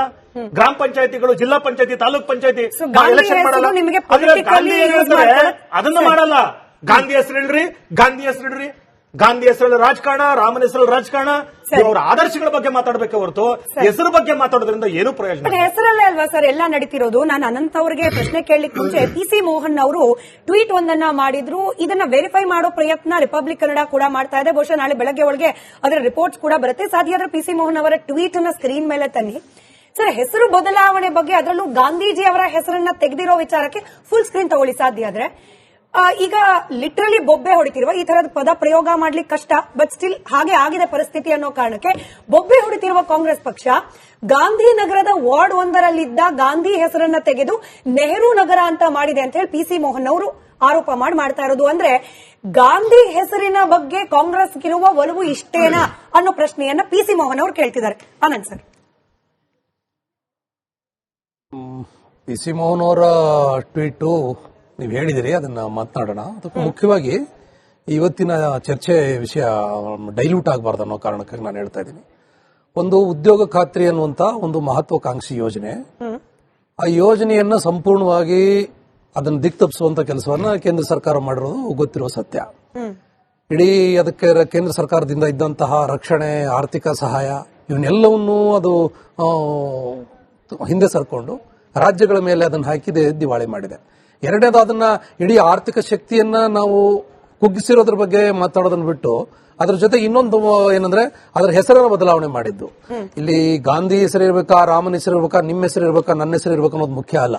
ಕಾಯ್ದೆಯ ಮೂಲ ತತ್ವ ಏನಿದೆಯಲ್ಲ ಆ ತತ್ವಕ್ಕಾದ್ರೂ ಗೌರವ ಕೊಡಬೇಕಾಗಿತ್ತು. ಇದು ಬಿಜೆಪಿಯವರು ಹಿಂದೆ ಒಂದು ಯಾವ್ದೋ ಸರ್ಕಾರ ಮಾಡಿರುವಂತ ಕಾಯ್ದೆ ಒಂದೇನೋ ಹೆಸರಿಟ್ಟಿದ್ದಾರೆ ಅಂತಂದ್ರೆ ಆ ಕಾಯ್ದೆ ಅಥವಾ ಅದನ್ನ ಇನ್ನೊಂದಿಷ್ಟು ಬಲಪಡಿಸುವಂತ ಏನಾದ್ರೂ ಸಲಹೆಗಳನ್ನ ತಿದ್ದುಪಡಿಗಳನ್ನ ಮಾಡೋದಿದ್ರೆ ಮಾಡಬೇಕು. ಇವರು ಅವ್ರ ಹೆಸರು ಹಾಕಿರೋದನ್ನ ಇವ್ ಸುಣ್ಣ ಬಣ್ಣ ಬಳದು ಇವರೇನೋ ಹೆಸರು ಬರ್ಕೊಂತ ಓಡಾಡಿದ್ರೆ ಪ್ರಯೋಜನ ಏನಾಗುತ್ತೆ ಇದರಿಂದ? ಹೆಸರು ಬದಲಾವಣೆಗಳನ್ನ ಮಾಡೋದ್ರ ಮುಖಾಂತರ ದೇಶ ಅಭಿವೃದ್ಧಿ ಆಗ್ಬಿಡುತ್ತಾ? ಈಗ ಮುಂದಿನ ಸಲ ಇನ್ನೊಂದ್ಸಲ ಕಾಂಗ್ರೆಸ್ನವರು ಬಂದಾಗ, ಇನ್ನೊಂದ್ಸಲ ಜೆಡಿಎಸ್ನವರು ಬಂದಾಗ ಅವರು ಬೇಕಾಗಿರೋ ಹೆಸರುಗಳನ್ನು ಮಾಡ್ಕೊಂತ ಹೋದ್ರೆ ಎಲ್ಲಿಗೆ ಹೋಗ್ಬಿಡ್ತೀವಿ ನಾವು? ಹಾಗಾಗಿ ಇಂಥ ಒಂದು ಸಂಕುಚಿತ ಮನೋಭಾವನೆಯನ್ನು ಏನಾದ್ರೂ ಇಟ್ಕೊಂಡು ಇದನ್ನ ಮಾಡಿದಾರಲ್ಲ, ಖಂಡಿತವಾಗ್ಲೂ ಇದನ್ನ ಯಾರು ಒಪ್ಪಿಕೊಳ್ಳೋದಕ್ಕಾಗೋದಿಲ್ಲ. ಮೂರನೇ ಇದರಲ್ಲಿ ಮಿಸ್ಟೇಕ್ ಇರೋದು, ಇದರಲ್ಲಿರೋದು ಇಡೀ ಭಾರತ ದೇಶ ಅಂತಂದ್ರೆ ಯಾವ್ದೋ ಪಾರ್ಲಿಮೆಂಟಿನ ಕೈಯಿನ ಗೊಂಬೆ ಅಲ್ಲ ಇದು. ರಾಜ್ಯಗಳಿಗೂ ಕೂಡ ತಮ್ಮದೇ ಆದಂತಹ ಅಧಿಕಾರಗಳು ಎಲ್ಲ ಇದಾವೆ. ಭಾರತ ಬಾಬಾ ಸಾಹೇಬರು ಕೊಟ್ಟಿರುವಂತಹ ಸಂವಿಧಾನದೊಳಗಡೆ ರಾಜ್ಯಗಳಿಗೂ ಕೂಡ ಸ್ವಾಯತ್ತ ಅಧಿಕಾರಿಗಳು ಇದಾವೆ. ರಾಜ್ಯಗಳಿಗೆ ಸಂಬಂಧಪಟ್ಟಂಗೆ, ಕೇಂದ್ರಕ್ಕೆ ಸಂಬಂಧಪಟ್ಟಂಗೆ ಒಂದು ಕಾನೂನು ತರ್ತೀವಿ ಅಂತಂದ್ರೆ ಕನಿಷ್ಠ ರಾಜ್ಯ ಸರ್ಕಾರಗಳ ಅಭಿಪ್ರಾಯಗಳನ್ನು ಕೇಳದೆ ನಾವೊಂದು ಕಾನೂನು ತಂದುಬಿಡ್ತೀನಿ ಅಂತಂದ್ರೆ ಇದು ಕೇಂದ್ರ ಸರ್ಕಾರ ಡೆಮೊಕ್ರೆಟಿಕ್ ಆಗಿ ನಡ್ಕೊಳ್ತಾ ಇಲ್ಲ, ಸರ್ವಾಧಿಕಾರಿ ಧೋರಣೆಯನ್ನು ಇದರಲ್ಲಿ ತೋರಿಸಿದೆ ಅನ್ನೋದು ಈ ಕಾಯ್ದೆಯಲ್ಲಿ ಗೊತ್ತಾದೆ. ಇದೇ ಅಂಶಕ್ಕೆ ಸಂಬಂಧಪಟ್ಟಂತೆ ಸುನಿಲ್ ಕುಮಾರ್ ಅವರು ಇವತ್ತು ಸೆಷನ್ ಅಲ್ಲಿ ಮಾತನಾಡ್ತಾರೆ. ಆಯ್ತು, ಗ್ರಾಮ ಪಂಚಾಯಿತಿಗಳಲ್ಲಿ ಇನ್ ಕೇಸ್ ರಾಜ್ಯ ಸರ್ಕಾರದ ಯಾವುದೋ ಒಂದು ಕಾಯ್ದೆಗೆ ವಿರೋಧ ಬಂತು ಅಂದ್ರೆ ರಾಜ್ಯ ಸರ್ಕಾರದ ಆರ್ಡರ್ ನಾವು ಫಾಲೋ ಮಾಡೋದಿಲ್ಲ ಅಂತ ಹೇಳಿ ಗ್ರಾಮ ಪಂಚಾಯಿತಿ ಸದಸ್ಯರು, ಅಧ್ಯಕ್ಷರು ನಾಳೆ ದಿನ ಇವತ್ತು ಕಾಂಗ್ರೆಸ್ ಪಕ್ಷ ಮಾಡ್ತಿರೋ ರೀತಿಯಲ್ಲಿ ತಿರುಗಿ ನಿಂತ್ರೆ ಅದನ್ನ ರಾಜ್ಯ ಸರ್ಕಾರ ಸ್ವೀಕಾರ ಮಾಡುತ್ತಾ? ಡಿಸೆಂಟ್ರಲೈಸ್ ಕೇವಲ ರಾಜ್ಯ ಮತ್ತೆ ಕೇಂದ್ರ ಮಾತ್ರ ಅಲ್ಲ, ಸುನಿಲ್ ಕುಮಾರ್ ಅವರಿಗೆ ಬಹುಶಃ ಗ್ರಾಮಾಡಳಿತ, ಗ್ರಾಮ ಪಂಚಾಯತಿ ಅಧಿಕಾರ ವ್ಯಾಪ್ತಿ, ಸಂವಿಧಾನದ ತಿಳುವಳಿಕೆ ಸ್ವಲ್ಪ ಕೊರತೆ ಇರಬಹುದು.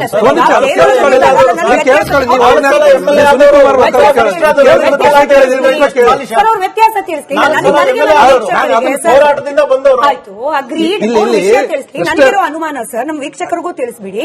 ಈಗ ಕೇಂದ್ರ ಸರ್ಕಾರ ಕೊಟ್ಟ ಆಜ್ಞೆಯನ್ನ ಚಾಚೂ ತಪ್ಪದೆ ಪಾಲಿಸಬೇಕು ಅನ್ನೋ ಏನು ಮರ್ಜಿ ಏನಿಲ್ಲ ರಾಜ್ಯ ಸರ್ಕಾರ, they can have their own opinion ಅನ್ನೋ ಹಾಗಿದ್ರೆ ರಾಜ್ಯ ಸರ್ಕಾರದ ನಿರ್ಧಾರಗಳನ್ನ ಗ್ರಾಮ ಪಂಚಾಯತಿ ತಿರಸ್ಕಾರ ಮಾಡಬಾರದು ಅಂತಿಲ್ವಾ ಅನ್ನೋದು ಸುನಿಲ್ ಕುಮಾರ್ ಅವರ ಪ್ರಶ್ನೆ. ಸುನಿಲ್ ಕುಮಾರ್ ಅವರಿಗೆ ಅದರ ತಿಳುವಳಿಕೆ ಕೊರತೆ ಇದೆ ಅಂತ ಹೇಳಿ ನಾನು ಹೇಳಕ್ ಹೊರಟೆ. ಯಾಕಂತಂದ್ರೆ ಗ್ರಾಮ ಪಂಚಾಯತಿಗಳು, ತಾಲೂಕು ಪಂಚಾಯತಿಗಳು ಅಥವಾ ಸ್ಥಳೀಯ ಸಂಘ ಸಂಸ್ಥೆಗಳೆಲ್ಲವೂ ಕೂಡ ರಾಜ್ಯ ಸರ್ಕಾರದ ಆಡಳಿತದ ವ್ಯಾಪ್ತಿಯಲ್ಲಿ ಇದೆ ಅನ್ನೋದು ಅವರಿಗೆ ಗೊತ್ತಿದ್ದು ಕೂಡ ಸುಮ್ಮನೆ ಏನೋ ಮಾತನಾಡಿದ್ದಾರೆ. ಇರಲಿ. ಎರಡನೇದು, ಇಲ್ಲಿ ಉದ್ಯೋಗ ಖಾತ್ರಿ ಪ್ರಶ್ನೆ ಬಂದಾಗ ಈಗ ತಂದಿರೋ ಕಾನೂನಲ್ಲಿ ಏನಿದೆ 60% ಮತ್ತು 40% ಹಣವನ್ನ ಹಂಚಿಕೆ ಮಾಡುವಂತದ್ದು. ಹಿಂದೆ ಇದ್ದಂತ ಕಾಯ್ದೆಯಲ್ಲಿ 90% ಅಷ್ಟು ಹಣವನ್ನ ಕೇಂದ್ರ ಸರ್ಕಾರ ಅದಕ್ಕೆ ಕೊಡ್ತಾ ಇತ್ತು. ಮತ್ತು ಈಗ ಹಣಕಾಸನ್ನ ಹೆಚ್ಚು ರಾಜ್ಯ ಸರ್ಕಾರ ಕೊಡಬೇಕನ್ನುವಂತ ಒಂದು ಕಾನೂನು ತರಬೇಕಂತಂದ್ರೆ ಕನಿಷ್ಠ ಅದನ್ನ ರಾಜ್ಯ ಸರ್ಕಾರಗಳ ಅಭಿಪ್ರಾಯಗಳನ್ನ ಕೇಳುವಂತದ್ದು ನಿಯಮ. ಅದು ಆ ನಿಯಮವನ್ನ ಕರ್ಟಸಿಗಾದರೂ ಈ ಕೇಂದ್ರ ಸರ್ಕಾರ ಮಾಡಲಿಲ್ಲ. ಏಕಾಏಕಿ ಟೆಕ್ನಿಕಲ್ ಅಲ್ಲ, ಅದ್ರ ಬಗ್ಗೆ ಚರ್ಚೆ ಆಗಬೇಕು. ಅದನ್ನ ಬಿಜೆಪಿಯವರು ಈ ಅಧಿವೇಶನದಲ್ಲಾಗ್ಲಿ ಅಥವಾ ಪಾರ್ಲಿಮೆಂಟಿನ ಅಧಿವೇಶನದಲ್ಲಾಗಲಿ ಆ ಪ್ರಶ್ನೆಯನ್ನು ಎತ್ತಬೇಕಾಗಿತ್ತು. ನಾನು ಹೇಳ್ತಾ ಇರೋದು ಪ್ರಶ್ನೆ. Anand Naik sir, I am sorry Shivashankar sir, ಇನ್ನೊಂದು ನಿಮಿಷ ನಿಮ್ಮ ಸಮಯ ನಾನು ತಗೊಂಡು ಅಲ್ಲಿಗೆ ಚರ್ಚೆಯೇ ಆಗದೆ ಈ ಕಾಯ್ದೆಯಲ್ಲಿ ಹಿಂಗಿಂಗೆ ಇದೆ ಅಂತ ಹೇಳಿ ಗಾಂಧೀಜಿಯವರ ಬಾಯಲ್ಲಿ ಹೇಳಿಸಿದ ಕಾಂಗ್ರೆಸ್ನ ಪ್ರಯತ್ನ, ಹಾಗಾದ್ರೆ ನಿಮ್ ಪ್ರಕಾರ ಏನ್ ಹೇಳ್ತೀರಿ? ಸೆಷನ್ ಕರೆದಿರೋದೇ ಏನಿದೆ ಏನಿಲ್ಲ ಅನ್ನೋದನ್ನ ಚರ್ಚೆ ಮಾಡ್ಲಿಕ್ಕೆ, ಯಾವುದನ್ನ ರಾಜ್ಯ ಸರ್ಕಾರ ಒಪ್ಪೋದು ಒಪ್ಪಬಾರದು ಅನ್ನೋದನ್ನ ಚರ್ಚೆ ಮಾಡ್ಲಿಕ್ಕೆ. ಆ ಚರ್ಚೆ ಆಗ್ಲಿಕ್ಕೆ ಮುಂಚೆನೆ ಇಲ್ಲ, ಈ ಕಾಯ್ದೆ ಇರೋದೇ ಹೀಗೆ, ಈ ಕಾಯ್ದೆ ಗ್ರಾಮ ಪಂಚಾಯತಿಗಳ ಅಧಿಕಾರವನ್ನ ಕಿತ್ಕೊಳ್ತಾ ಇದೆ, ರಾಜ್ಯ ಸರ್ಕಾರದ ಮೇಲೆ ಹೊರೆ ಆಗ್ತಿದೆ ಅಂತ ಹೇಳಿ ಅಡ್ವರ್ಟೈಸ್ಮೆಂಟ್ ಕೊಡುವಂತದ್ದು ಸರ್ಕಾರಕ್ಕೆ ಏನು ಬಂದಿತ್ತು? ನೀವು ಏನ್ ಯೋಚನೆ ಮಾಡ್ತೀರಿ? ನೀವು ಒಂದು ನಿಮ್ಮ ಜವಾಬ್ದಾರಿ ಅಲ್ಲ, ನೀವು ಕೇಳಿಸ್ಕೊಳ್ಳಿ. ಆಯ್ತು, ನೀವು ಪತ್ರಕರ್ತರಾಗಿ ಕೇಳಿದ್ರಿ, ಸರಿ ಇದೆ. ಆದ್ರೆ ನೀವು ಯೋಚನೆ ಮಾಡ್ಬೇಕು. ಅಲ್ಲ, ನೀವು ಯೋಚನೆ ಮಾಡ್ಬೇಕಾಗಿರೋದು ಏನಿದೆ ಅದರಲ್ಲಿ? ಆ ಜಾಹೀರಾತಲ್ಲಿ ಏನಿದೆ? ಜಾಹೀರಾತಲ್ಲಿ ತಪ್ಪೇನಿದೆ? ಜಾಹೀರಾತಲ್ಲಿ ಇಡೀ ಕೊಡಿ ನಿಮಿಷ ಅಲ್ಲ, ಕೇಳಿಸ್ಕೊಳ್ಳಿ. ನೀವು ಪ್ರಶ್ನೆ ಕೇಳಿ ಆಮೇಲೆ ನೀವೇನ ಪ್ರಶ್ನೆ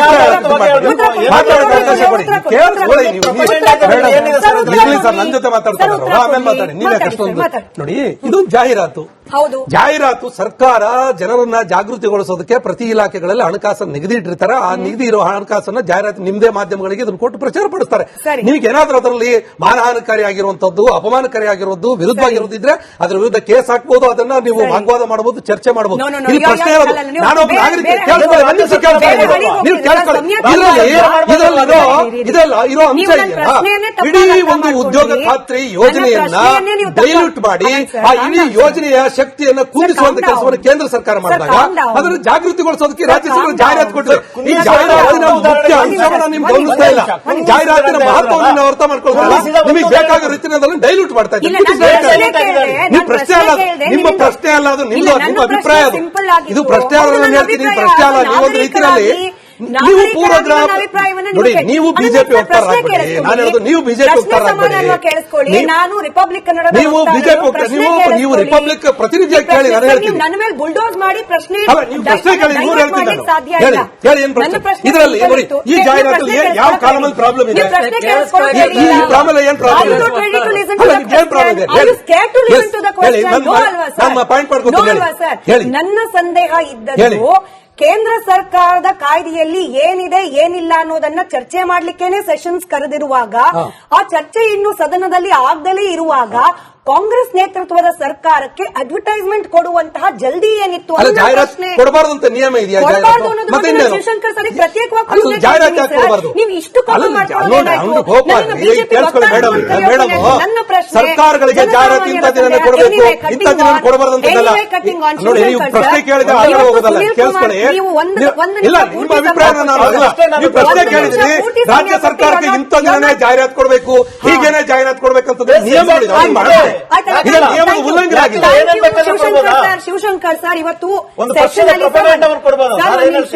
ನಿಮಿಷ ಸುಪ್ರೀಂ ಕೋರ್ಟ್ ನಲ್ಲಿ ಬಂದಂತಹ ಒಂದು ವರ್ಡಿಕ್ಟ್ ಅನ್ನ ಕೈಯಲ್ಲಿ ಹಿಡಿದುಕೊಂಡು ಇವತ್ತು ಅಶೋಕ್ ಅವರು ಉಲ್ಲೇಖ ಮಾಡಿ ಹೇಳಿದ್ರು, ಸುಪ್ರೀಂ ಕೋರ್ಟ್ ನ ಒಂದು ರೂಲಿಂಗ್ ಇದೆ ಸೇಯಿಂಗ್ ದಟ್ ಯಾವುದೇ ಪೊಲಿಟಿಕಲ್ ಪಾರ್ಟಿ, ಅದರಲ್ಲೂ ರೂಲಿಂಗ್ ಪಾರ್ಟಿ, ತನ್ನ ಪೊಲಿಟಿಕಲ್ ಅಜೆಂಡಾವನ್ನು ಪ್ರಮೋಟ್ ಮಾಡುವ ರೀತಿಯಲ್ಲಿ ಸರ್ಕಾರದ ದುಡ್ಡಲ್ಲಿ ಜಾಹೀರಾತು ಕೊಡೋ ಹಂಗಿಲ್ಲ.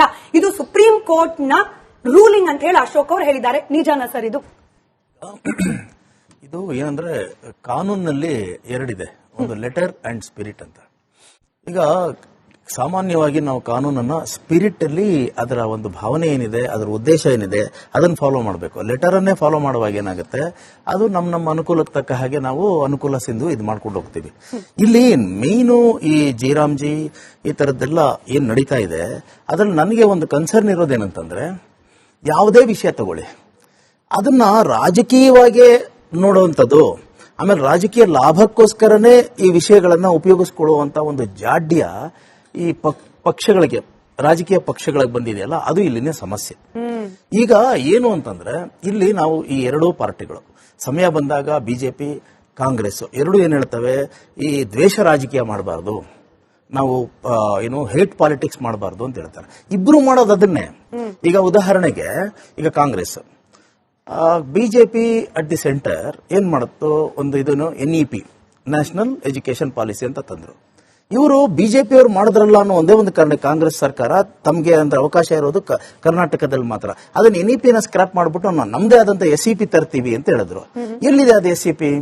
ಈಗ ನೀವು SEP ತಂದ ಮೇಲೆ ಹೋಗ್ಲಿ, ಅದು NEPಗಿಂತ ಉತ್ತಮವಾದಂತಹ ಒಂದು ಮಾಡೆಲ್ ಅನ್ನ ಕರ್ನಾಟಕಕ್ಕೆ ಕೊಟ್ಟು ಕರ್ನಾಟಕವನ್ನು ಉದ್ಧಾರ ಮಾಡಿದ್ರೆ ನಾನು ಕಾಂಗ್ರೆಸ್ ಅನ್ನ ಮೆಚ್ಚುತ್ತಾ ಇದ್ದೆ. ಈಗ 2 ವರ್ಷ ಮೇಲಾಗಿದೆ ಈ ಸರ್ಕಾರ ಬಂದು, NEPಗೆ NEP ಇಲ್ಲ, SEP ಏನಾಯ್ತು ಅಂತ ಗೊತ್ತಿಲ್ಲ. ಆಮೇಲೆ ಇದು ಈಗ ಇದು ಬಲಿಪಶುಗಳು ಯಾರು ಅಂತಂದ್ರೆ ಸರ್ಕಾರಿ ಶಾಲೆಯಲ್ಲಿ ಓದ್ತಾ ಇರುವಂತಹ ವಿದ್ಯಾರ್ಥಿಗಳು. ಓಕೆ, ಒಂದು.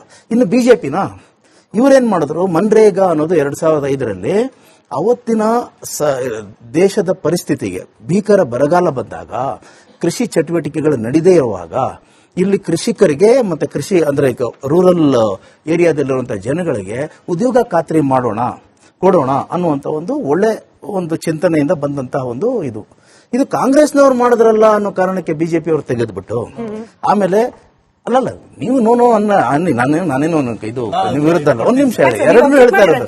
ಈಗ ಏನಾಯ್ತು, ಇವರು ಬಿಜೆಪಿನವ್ರು ಹೀಗ್ ಮಾಡ್ತಾರೆ, ಕಾಂಗ್ರೆಸ್ನವ್ರು ಹಾಗೆ ಮಾಡ್ತಾರೆ. ಆಮೇಲೆ ಸಮಯ ಬಂದಾಗ ನೀವೇನು ದ್ವೇಷ ರಾಜಕೀಯ ಮಾಡಬಾರ್ದು ಅಂತ ಹೇಳೋದು. ಇಲ್ಲಿ ನನಗೆ ಸಮಸ್ಯೆ ಕಾಣೋದೇನಂತಂದ್ರೆ, ಇಲ್ಲಿ ನಾವು ಜಯರಾಮ್ಜಿದು ಮತ್ತೆ ಮನ್ರೇಗಾದು ಮೆರಿಟ್ಸ್ ಡಿಮೆರಿಟ್ಸ್ ಡಿಸ್ಕಸ್ ಮಾಡೋಣ ಅವಕಾಶ ಇದ್ರೆ, ಆದ್ರೆ ಇಲ್ಲಿ ಸಮಸ್ಯೆ ಇರೋದೇನಂತಂದ್ರೆ, ಈ ಪೊಲಿಟಿಕಲ್ ಪಾರ್ಟೀಸ್ ನಮಗೆ ಪಾಲಿಟಿಕ್ಸೇ ಇದು. ಈಗ ನಿಮಗೆ ಅವಕಾಶ ಎಲೆಕ್ಷನ್ಸ್ ಟೈಮಲ್ಲಿ ನೀವು ಬೇಕಾದ ಪಾಲಿಟಿಕ್ಸ್ ಮಾಡಿ, ಎಲೆಕ್ಷನ್ ಗೆದ್ಬಿಟ್ಟು ಬಂದ ಮೇಲೆ ನೀವು ಆಡಳಿತ ಮತ್ತೆ ಅಂದ್ರೆ ಸ್ಟೇಟ್ಸ್ಮನ್ಶಿಪ್, ಮುತ್ಸದ್ದಿತನ, ಜನಗಳದ್ದಿದ್ದು, ಜನಗಳ ಕಲ್ಯಾಣ ಅಷ್ಟನ್ನೇ ನೋಡ್ಬೇಕು ನೀವು. ಯಾಕಂದ್ರೆ ಕೇಂದ್ರ ಸರ್ಕಾರ ಮಾಡಿದ್ದು ಒಳ್ಳೆ ಸ್ಕೀಮ್ ಇದ್ರೆ ಉತ್ತಮ ರೀತಿಯಲ್ಲಿ ಇಂಪ್ಲಿಮೆಂಟ್ ಮಾಡಬೇಕು. ಕಾಂಗ್ರೆಸ್ನವ್ರು ಏನಾದ್ರು ಮಾಡಿರೋ ಅಂತ ಇದ್ರೆ ಅವ್ರು ಮುಂದುವರಿಸಬೇಕು. ಅದು ಬಿಟ್ಬಿಟ್ಟು ನಾವು ನೀವು ಮನ್ರೇಗಾ ಅಂತ ಮಾಡಿದ್ರೆ ಅದಕ್ಕೋಸ್ಕರ ನಾನು ಜಿ ರಾಮ್ಜಿ ಅಂತ ಮಾಡ್ತೀವಿ, ಗಾಂಧಿ ಹೆಸರನ್ನ ತೆಗೆದ್ಬಿಟ್ಟು ರಾಮ್ ಅಂತ ಮಾಡ್ತೀವಿ ಅಂತ. ಆದ್ರೆ ಇವರು ಗಾಂಧಿ ಹೆಸರನ್ನ ತೆಗೆದಿದ್ದನ್ನ ಇವ್ರಿಗೆ ನೋವಿದೆಯೋ ಇಲ್ಲೋ ಗೊತ್ತಿಲ್ಲ, ಅದ್ರ ಅಡ್ವಾಂಟೇಜ್ ಅನ್ನ ನೋಡ್ತಾರೆ. ಗಾಂಧೀಜಿಯನ್ನ ತೆಗೆದ್ರು, ಅದಕ್ಕೋಸ್ಕರ ನಾನು ಗಾಂಧೀಜಿಯನ್ನ ಈ ಜಾಹೀರಾತಿನಲ್ಲೇ ಉಪಯೋಗಿಸ್ತೀನಿ ಅಂತ ಗಾಂಧಿಯನ್ನ ಅಪ್ರಾಪ್ರಿಯೇಟ್ ಮಾಡಿಕೊಳ್ಳೋದ್ರ ಮೂಲಕ ನಾನು ರಾಜಕೀಯ ಲಾಭ ಪಡಿತೀನಿ ಅಂತಂದ್ರೆ ಅಲ್ಲೂ ಕೂಡ ನಾನು ಕಾಂಗ್ರೆಸ್ ಅನ್ನ ಪ್ರಶ್ನೆ ಮಾಡಬೇಕಾಗಿದೆ. ಇನ್ನು ಈ ಜಾಹೀರಾತ್ ವಿಚಾರ ಟೆಕ್ನಿಕಾಲಿಟಿ ಬಂದಾಗ ಒಂದು ಇದು ಇವ್ರು ಕೊಟ್ಟಿರೋದೇನು ಅಂತಂದ್ರೆ ಈ ಜಾಹೀರಾತು RDPR ಇಲಾಖೆಯಿಂದ ಇದು ಮನ್ರೇಗಾ ಜಿ ರಾಮ್ಜಿ RDPR ವ್ಯಾಪ್ತಿಗೆ ಬರುವಂತ ವಿಚಾರ.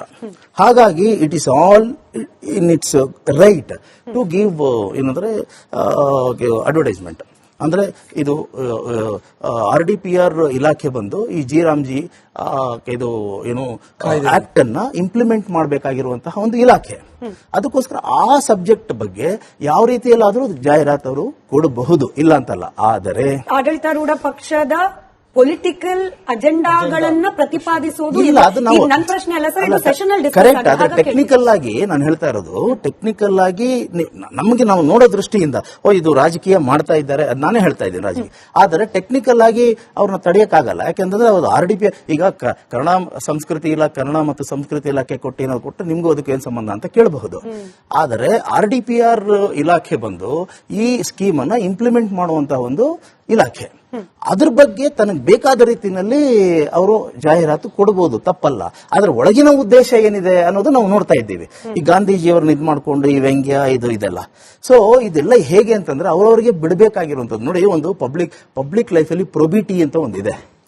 ಆ ನೈತಿಕತೆಯನ್ನ ಕಾಪಾಡ್ಕೊಳ್ಳಿಲ್ಲ ಅಂತಂದ್ರೆ ನೀವೇ ಸ್ಮಾರ್ಟ್ ಆಗಿ ನೀವೇ ಬುದ್ಧಿವಂತರಾಗಿ ನೀವು ಮಾಡ್ತಾ ಇದ್ರೆ ಜನನೂ ಗಮನಿಸ್ತಾರೆ. ನಾನು ಜನಗಳಿಗೂ ಹೇಳೋದಷ್ಟೇನೆ, ಈ ಬುದ್ಧಿವಂತರ ಮೇಲ್ಗಡೆ ನೀವು ಬುದ್ಧಿವಂತರಾಗಬೇಕಾಗತ್ತೆ. ಈಗ ಏನಂತ ಟೆಕ್ನಿಕಾಲಿಟಿಲಿ ಸರಿ RDPRನವರು ಇದನ್ನ ಜಾಹೀರಾತು ಕೊಡಬಹುದು. ಆದ್ರೆ ಮಹಾತ್ಮ ಗಾಂಧಿ ಅವರ ಹೆಸರನ್ನ ತೆಗೆದಿದ್ದನ್ನೇ ಒಂದು ಅಡ್ವಾಂಟೇಜ್ ಆಗಿ ತಗೊಂಡು ಆ ಮಹಾತ್ಮ ಗಾಂಧಿ ಅವರನ್ನೇ ಒಂದು ಕಾರ್ಟೂನ್ ಆಗಿ ಉಪಯೋಗಿಸಿ ಅದನ್ನ ಒಂದು ರೀತಿಯಲ್ಲಿ ಈ ತರದ್ದು ಒಂದು ನಿಮ್ಮ ಕ್ರಿಯೇಟಿವಿಟಿ, ನಿಮ್ಮ ಸೃಜನಶೀಲತೆ ಅಂತ ನಾನು ಹೇಳ್ತೀನಿ. ಆದರೆ ಇದರ ಉದ್ದೇಶ ಏನು ಅಂತ ಹೇಳಿದಾಗ ಇಲ್ಲಿ ರಾಜಕೀಯ ಬಿಟ್ಟು ಬೇರೆ ಏನೂ ಇಲ್ಲ. ಸೊ ಈ ಇಬ್ಬರೂ ಪಾರ್ಟಿಗಳು, ರಾಜಕೀಯ ಪಕ್ಷಗಳು ರಾಜಕೀಯ ಅಲ್ಲದೆ ಬೇರೆ ಏನು ಮಾಡುವಂಗಿಲ್ಲ. ಯೋಜನೆಯ ಫಲಾನುಭವಿಗಳ ಹಿತದೃಷ್ಟಿಗಿಂತ ಹೆಚ್ಚಾಗಿ ತಮ್ಮ ಪಾರ್ಟಿ ಅಜೆಂಡಾ ಅದ್ರ ಮೂಲಕ ಅಷ್ಟೇ. ಅದಕ್ಕೆ ಅದು ಬಿಟ್ಟು ಜೊತೆಗೆ ಇವ್ರು ಹೇಳೋದೇನಂದ್ರೆ ದ್ವೇಷ ರಾಜಕೀಯ ಮಾಡಬಾರ್ದು ಅಂತ. ದ್ವೇಷ ರಾಜಕೀಯ ಮಾಡಬಾರ್ದು ಅಂತ ಹೇಳಿ ಈ ಪಕ್ಷ ಆಡಳಿತದಲ್ಲಿದ್ದಾಗ ಮಾಡಿದಂತಹ ಕಾನೂನನ್ನು ಇವ್ರು ತೆಗೆಯೋದು, ಇವ್ರು ಬಂದಾಗ ಅವ್ರದನ್ನು ತೆಗೆಯೋದು, ಏನಿದು ಅಂತ ಕೇಳಿದಾಗ ಜನಗಳೇ ನೋಡ್ಬೇಕು ಅಂತ ನನಗೆ ಯಾಕಂದ್ರೆ ಈ ಒಂದು ಈ ಅಕೇಶನ್ನ ಒಂದು ಅವಕಾಶವನ್ನ ತಗೊಂಡು ಆಪರ್ಚುನಿಟಿ ಉಪಯೋಗಿಸ್ಕೊಂಡು ನಾನು ಹೇಳ್ತೀನಿ ಜನಗಳಿಗೆ, ನೀವು ನೋಡಬೇಕು ಈ ಎರಡೂ ಪಕ್ಷಗಳು ಎರಡು ಧ್ರುವಗಳಿವೆ ಅನ್ನೋ ಅನಂತ ಅವರ ಪ್ರಶ್ನೆಗೆ ಉತ್ತರ ಜನರಿಗೆ ನಾವು ಇದನ್ನ ನೀವು ನೋಡಿ. ಯಾಕಂದ್ರೆ ಸರ್ಕಾರವಾಗಿ ಕೆಲಸ ಮಾಡಿದ್ ಸರಿನಾ? ನಾನೇನ್ ಹೇಳಿದೆ, ಟೆಕ್ನಿಕಲ್ ಆಗಿ ಸರಿ ಇದೆ.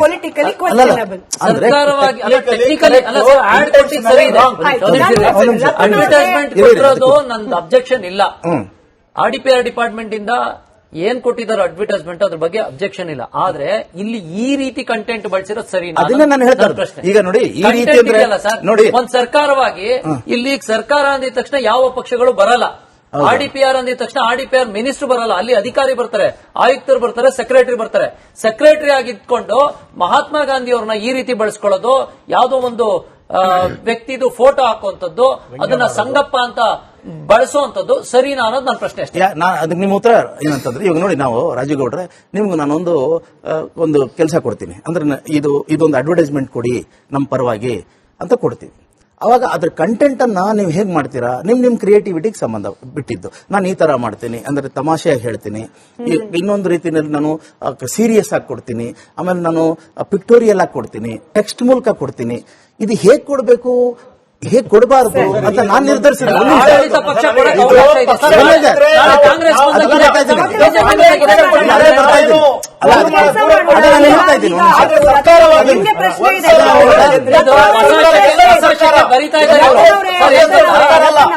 ಒಂದ್ ನಿಮಿಷ ರತನ್, ಇದು ದ್ವೇಷದ ಅಡ್ವರ್ಟೈಸ್ಮೆಂಟ್ ಗಳು ಕೊಟ್ಟು ಹೊಸ ಬರೀತಾ ಇದ್ದಾರೆ. ನಾಳೆ ಈಗ ಇನ್ನೊಂದು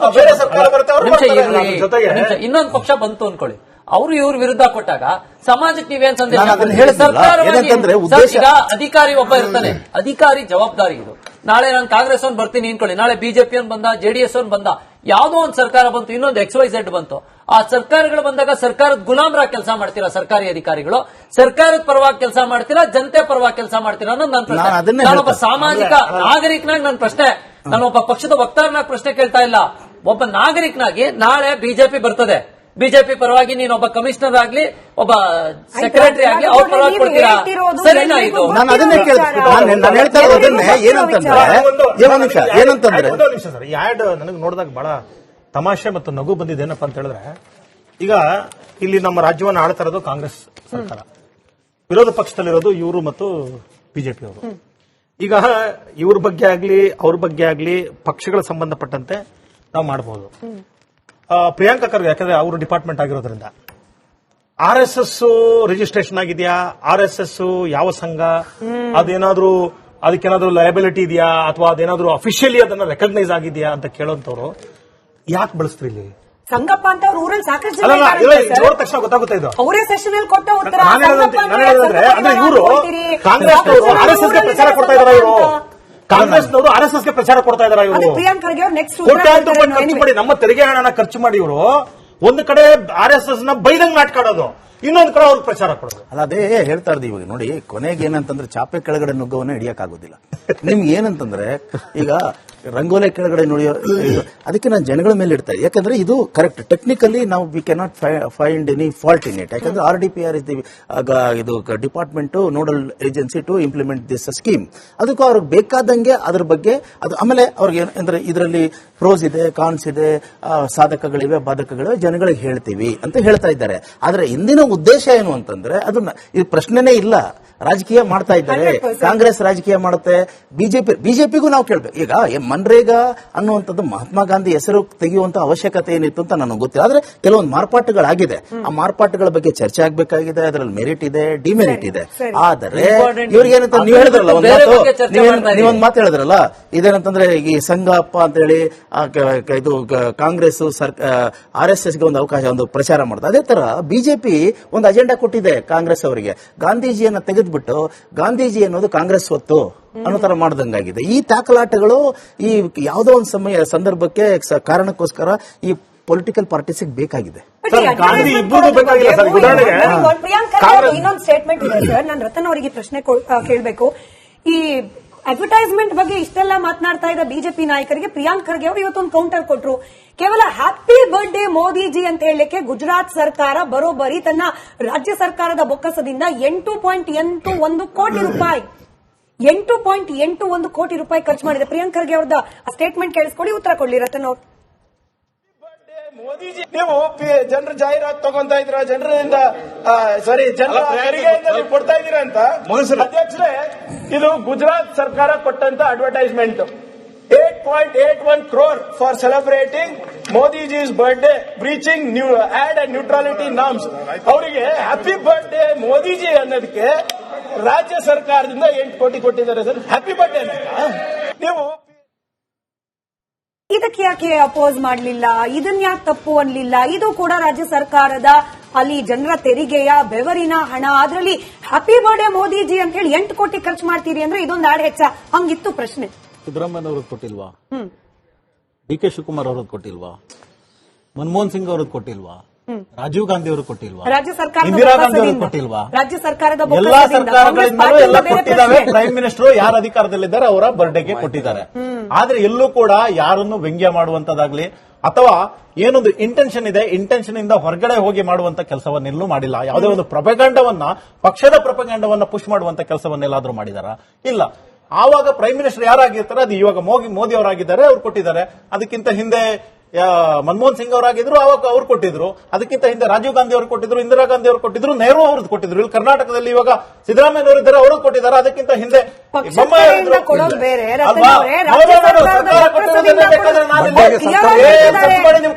ಸರ್ಕಾರದ ಕಡೆಯಿಂದ 8.81 ಹ್ಯಾಪಿ ಬರ್ಡೇ ಮೋದಿಯನ್ನ ಖರ್ಚು ಮಾಡಿದ್ರು. ಬೇಕಿತ್ತಾ ಇದು? ಪ್ರಿಯಾಂಕ್ ಖರ್ಗೆ ಅವ್ರ ಪ್ರಶ್ನೆ. ನೋಡಿ, ಅದು ಬೇಕಿಲ್ಲ ಅಂತ ಹೇಳಿದ್ರೆ ಹಿಂದೆ ಎಲ್ಲ ಮಾಡೋದು ಕೂಡ ತಪ್ಪೇ. ಅವರಿಗೂ ಬೇಡ, ಯಾವ ಪಕ್ಷನೂ ಮಾಡೋದು ಬೇಡ, ನಾಳೆಯಿಂದ ಡಿಸೈಡ್ ಮಾಡಬೇಡ ಅಲ್ವಾ?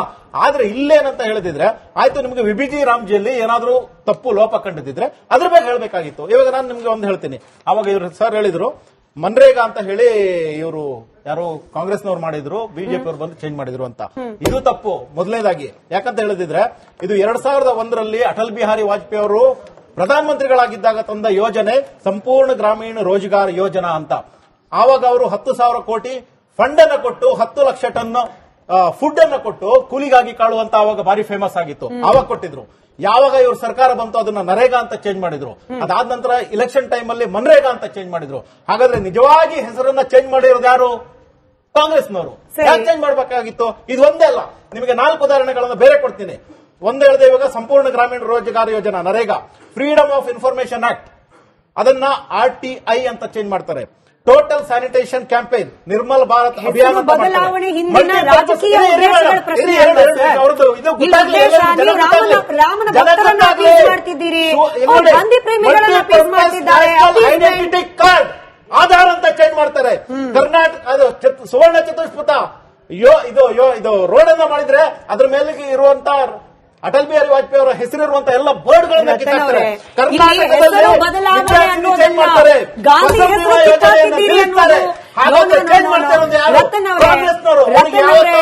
ಈ ಹೆಸರು ಚೇಂಜ್ ಮಾಡೋದು, ಯೋಜನೆ ಚೇಂಜ್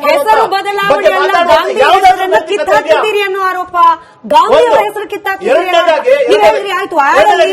ಆಡಲ್ಲಿ ಈ ಯೋಜನೆ ನಿಮ್ಗೆ ಪ್ರಶ್ನೆ ಸರ್, ಇವತ್ತಿಗೆ ಗೊತ್ತಿಲ್ಲ ನೀವು ಕಾಫಿ ಎಕ್ಸ್ಟ್ರಾ ಕುಡಿದಿರ್ಬೋದು ಸರ್. ನೀವು ಕೇಳಿದ್ರಿ ಈ ಬಿಲ್ ನಲ್ಲಿ ಇರ್ತಕ್ಕಂತ ನ್ಯೂನ್ಯತೆಗಳ ಬಗ್ಗೆ ಚರ್ಚೆ ಮಾಡಬೇಕಾಗಿತ್ತು, ಅದನ್ನೇ ಮಾಡಿದಾರಪ್ಪ ಕ್ರಿಯೇಟಿವ್ ಆಗಿ. ಇದರಲ್ಲಿ ಗ್ರಾಮೀಣ ಕಾರ್ಮಿಕರ ಹಕ್ಕನ್ನ ಕಸ್ಕೊಳ್ಳಾಗ್ತಾ ಇದೆ, ಇಲ್ಲಿ ವೇತನ ಗೌರವ ಜನರಿಗೆ ಸಿಗ್ತಾ ಇಲ್ಲ, ಅದ್ರ ಜೊತೆಯಲ್ಲಿ ಎಲ್ಲಾ ಹಳ್ಳಿಗಳಲ್ಲೂ ಕೆಲಸ ಮಾಡಬೇಕಾಗಿತ್ತು, ಇಲ್ಲ ಹಂಗಿಲ್ಲ, ಜನರಿಗೆ ಸಿಗಬೇಕಾದ ಉದ್ಯೋಗದ ಸಂಖ್ಯೆ ಕಡಿಮೆ ಆಗ್ತಿದೆ. ಇದನ್ನೇನೆ ಪ್ರಸ್ತಾಪ ಮಾಡಿರೋದು ಆಡ್ ಅಲ್ಲಿ ಕೂಡ ಕ್ರಿಯೇಟಿವ್ಲಿ. ನಾವು ಇದನ್ನೇ ಪ್ರಶ್ನೆ ಮಾಡ್ತಿರುವಂತದ್ದು. ಇವಾಗ ಒಂದೊಂದರಿಂದ ಬರ್ತೀನಿ. ಉದ್ಯೋಗ ನ್ಯಾಯಯುತ ವೇತನ ಗ್ರಾಮೀಣ ಕಾರ್ಮಿಕರ ಹಕ್ಕು ಅಲ್ವಾ ಅಂತ ಕೇಳಿದ್ದಾರೆ. ಓಕೆ, 100 ದಿನ ಇವರು ಕೊಡ್ತಾ ಇದ್ರು, 125 ದಿನ ಅಂದ್ರೆ 25 ಹೆಚ್ಚು, 100 ಹೆಚ್ಚು 125 ಹೆಚ್ಚು. ಫಸ್ಟ್ ಇದಕ್ಕಾಯ್ತು, ಉತ್ತರ ಆಯ್ತು. ಪ್ರತಿ ಕೈಗೂ ಕೆಲಸಕ್ಕೆ ತಕ್ಕಂತೆ ವೇತನ ಬೇಕಾ ಬೇಡವಾ ಅಂತ ಹೇಳಿದ್ದಾರೆ. ಮೊದಲು ದಿನಕ್ಕೆ 174 ರೂಪಾಯಿ ಕೊಡ್ತಾ ಇದ್ರು, ಇವಾಗ 370 ರೂಪಾಯಿ ಕೊಡ್ತಾ ಇದೀವಿ. ಅಂದ್ರೆ ವರ್ಷಕ್ಕೆ ಹಿಂದೆ 17,400 ರೂಪಾಯಿ ಕೊಡ್ತಾ ಇದ್ರೆ ಇವತ್ತು ಸುಮಾರು 40,870 ರೂಪಾಯಿನ ಕೊಡ್ತಿದ್ದೀವಿ. ಪ್ರಿಯಾಂಕಾ ಖರ್ಗೆ ಸರ್, ಮೊದಲು ಇದನ್ನ ಸ್ವಲ್ಪ ನೋಡಿ. ಇದ್ರ ಬಗ್ಗೆ ನೀವು ನಿಮ್ಮ RDPR ಇಲಾಖೆಯವರು ಯಾರು ತಯಾರಿಸಿದಾರೋ ಅಥವಾ ನಿಮ್ಮ ಜೊತೆಲಿರೋರು ಯಾರು ತಯಾರಿಸಿದಾರೋ ನೋಡಿ, ಈ ಒಂದು ಮಾಹಿತಿಯನ್ನು ಹಾಕಿ ನೀವು, ಆಯ್ತಾ? ಸುಮ್ನೆ ವೇಗಾಗಿ ಪ್ರೊಪಗೇಂಡಾ ತರ ಮಾಡೋದು ಬೇಡ. ಆದ್ರಿಂದಾಗಿ ವರ್ಷಕ್ಕೆ ಮೊದಲು 17,400 ಸಿಗ್ತಾ ಇದ್ರೆ ಇವಾಗ 50,000 ಸಿಗ್ತಾ ಇದೆ. ಮೊದಲು ವೇತನ ಪಾವತಿಯನ್ನ ನಾವು ಅದನ್ನೇ ಮಾಡ್ತಾ ಇದೀವಿ. ಚರ್ಚೆಗೆ ಅಲ್ವಾ? ಬಿಜೆಪಿ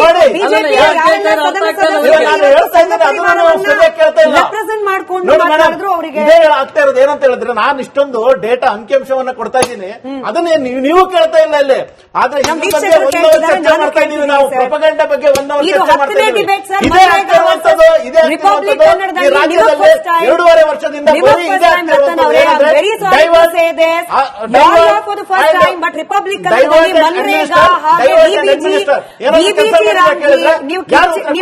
ಪರವಾಗಿಲ್ಲ, ನಮ್ಮ ವೀಕ್ಷಕರಿಗೆ ಗೊತ್ತಿದೆ. ರಿಪಬ್ಲಿಕ್ ಕನ್ನಡದ ಮಹಾಭಾರತದಲ್ಲಿ ಇದು 10ನೇ debate. VBG Ramji versus MNREGA ಏನ್ ವ್ಯತ್ಯಾಸ ಇದೆ ಅಂತ ಹೇಳಿ ಟೆಕ್ನಿಕಲಿ ನಾವು ಚರ್ಚೆ ಮಾಡಿರೋದು. ಇದು 10ನೇ ಡಿಬೇಟ್. ಎನಿವೆ ರಾಜುಗೌಡ್ರೆ, ಅಧಿಕಾರ ವಿಕೇಂದ್ರೀಕರಣದ ವಿರುದ್ಧ ಬಿಜೆಪಿ ಅನ್ನೋದನ್ನ ಬಹಳ ಪ್ರಬಲವಾಗಿ ಪ್ರತಿಪಾದಿಸುವ ಪ್ರಯತ್ನವನ್ನ ಈ ಬಿಲ್ನ ಚರ್ಚೆ ಮೂಲಕ ಕೂಡ ಕಾಂಗ್ರೆಸ್ ಸರ್ಕಾರ ಮಾಡ್ತಾ ಇದೆ. ನನಗಂತೂ ಯಾವ್ದು ಕಾಣ್ತಾ ಇಲ್ಲಪ್ಪ. ಅಧಿಕಾರ ವಿಕೇಂದ್ರೀಕರಣ ಅನ್ನೋ ವಿಚಾರದಲ್ಲಿ ಏನ್ ಮಾಡ್ತಾ ಇದಾರೆ, ಏನ್ ಮಾತಾಡ್ತಾ ಇದಾರೆ ಅನ್ನೋದು ಈಗೇನೋ ಏತಿ ಅಂದ್ರೆ ಪ್ರೇತಿ ಅನ್ನೋ ರೀತಿ ಕಾಣ್ತಾ ಇದೆ ಅಷ್ಟೇ. ಈಗ ನೀವು ಮೊದ್ಲೇನ್ ಮಾಡ್ತಾ ಇದ್ರು, ನಮ್ಮ ಸ್ನೇಹಿತರು ಹೇಳಿದ್ರು 90% ಅಲ್ಲ 92.7% ಸೆಂಟ್ರಲ್ ಗವರ್ಮೆಂಟ್ ಕೊಡ್ತಾ ಇತ್ತು, ಇನ್ ರಿಮೈನಿಂಗ್ 7.3% ರಾಜ್ಯ ಸರ್ಕಾರ ಕೊಡ್ತಾ ಇತ್ತು. ಈಗ ಮೊದ್ಲೇನ್ ಮಾಡ್ತಾ ಇದ್ರು, ಅವ್ರಿಗೆ ಬರ್ತಿದ್ದು 1,28,000 ಕೋಟಿ ಈ ಯೋಜನೆ ಹಣ ಬರ್ತಿತ್ತು. ಈಗ 96,000 ಕೋಟಿ ಬರ್ತಾ ಇದೆ ಅಂತ ಇವರ ವಾದ. ಆದ್ರೆ ಸೆಂಟ್ರಲ್ ಇಂದ ಕೊಡುವಂತ ಹಣನ ಯಾವ ರೀತಿ ಕೊಡ್ತಾರೆ, ಮತ್ತೆ ಬರೀ ಈ ಕೊಡುವಂತ ದುಡ್ಡು ಅಂದ್ರೆ ಒಂದು ಒಟ್ಟಿಗೆ, ಈಗ ನಾವು 1 ಲಕ್ಷ ಕೊಡ್ತೀವಿ ಅಂದ್ರೆ ಅದು 1 ಲಕ್ಷ ಪ್ಯಾಕೇಜ್, ಅದು ಯಾವ ರೀತಿ ಡಿವೈಡ್ ಮಾಡ್ತಾ ಹೋಗ್ತಾರೆ ಅನ್ನೋದು ಕೂಡ ಯೋಚನೆ ಮಾಡಬೇಕು. ಈಗ ರಾಜ್ಯ ಸರ್ಕಾರದಲ್ಲಿ ಸಾಕಷ್ಟು ಸಮಸ್ಯೆಗಳು ಕಾಣ್ತಾ ಇದೀವಿ. ಈ ನರೇಗಾ ಯೋಜನೆ ಎಸ್ಪೆಷಲಿ ಒಂದು ಗುಂಡಿ ತೆಗೆದ್ಬಿಟ್ಟು ಅದನ್ನ 20 ಕಡೆ ಫೋಟೋ ತೆಗೆದು ಹಾಕಿರುವಂತ ಉದಾಹರಣೆಗಳಿದೆ. ಯಾವ್ದೋ ಒಂದು ಹೆಣ್ಮಗಳು ಸೀರೆ ಉಡಿಸಿ ಮಾಡಿರುವಂತ ಸಾಕಷ್ಟು ಇಂಥ ಉದಾಹರಣೆಗಳು ಬಿಚ್ತಾ ಹೋದ್ರೆ ರಾಜ್ಯ ಸರ್ಕಾರದ ಸಾಕಷ್ಟು ಹಗರಣಗಳಾಗಿದ್ದಾವೆ. ನಾವ್ ಹೇಳೋದೇನಂದ್ರೆ ಅಟ್ಲೀಸ್ಟ್ ಇವ್ರದ್ದು ಒಂದು 40% ಕಾಂಟ್ರಿಬ್ಯೂಟ್ ಅಂತ ಮಾಡಿದ್ರೆ ರಾಜ್ಯ ಸರ್ಕಾರದಲ್ಲಿ ಒಂಚೂರು ಚುರುಕಾಗತ್ತೆ. ನಿಮ್ದೇ ಪಿಡಿಒಗಳು ಇರ್ತಾರೆ, ಸೆಂಟ್ರಲ್ ಇಂದ ಯಾರು ಆಯ್ಕೆ ಆಗಿಲ್ಲ ಇಂಥ ಸ್ಕೀಮ್ಗಳಿಗೆ. ಇಲ್ಲಿ ಅವರೇ ಕೆಲಸ ಮಾಡೋಂಥದ್ದು ಪಿಡಿಒ ಆಗಿರ್ಲಿ, ಆಮೇಲೆ ಸೆಕ್ರೆಟರಿ ಆಗಿರ್ಲಿ, ಇವ್ರಿಗೆಲ್ಲ ರಾಜ್ಯ ಸರ್ಕಾರ ಸಂಬಳ ಕೊಡುತ್ತೆ. ರಾಜ್ಯ ಸರ್ಕಾರದ್ದು ಅಂದಾಗ ಅವ್ರಿಗೂ ಒಂಚೂರು ಜವಾಬ್ದಾರಿ ಇರುತ್ತೆ ಅನ್ನೋ ಒಂದು ಉತ್ಕಟೆ ಇಟ್ಕೊಂಡು ಸರ್ಕಾರ ಮಾಡಿದೆ ವಿನಃ.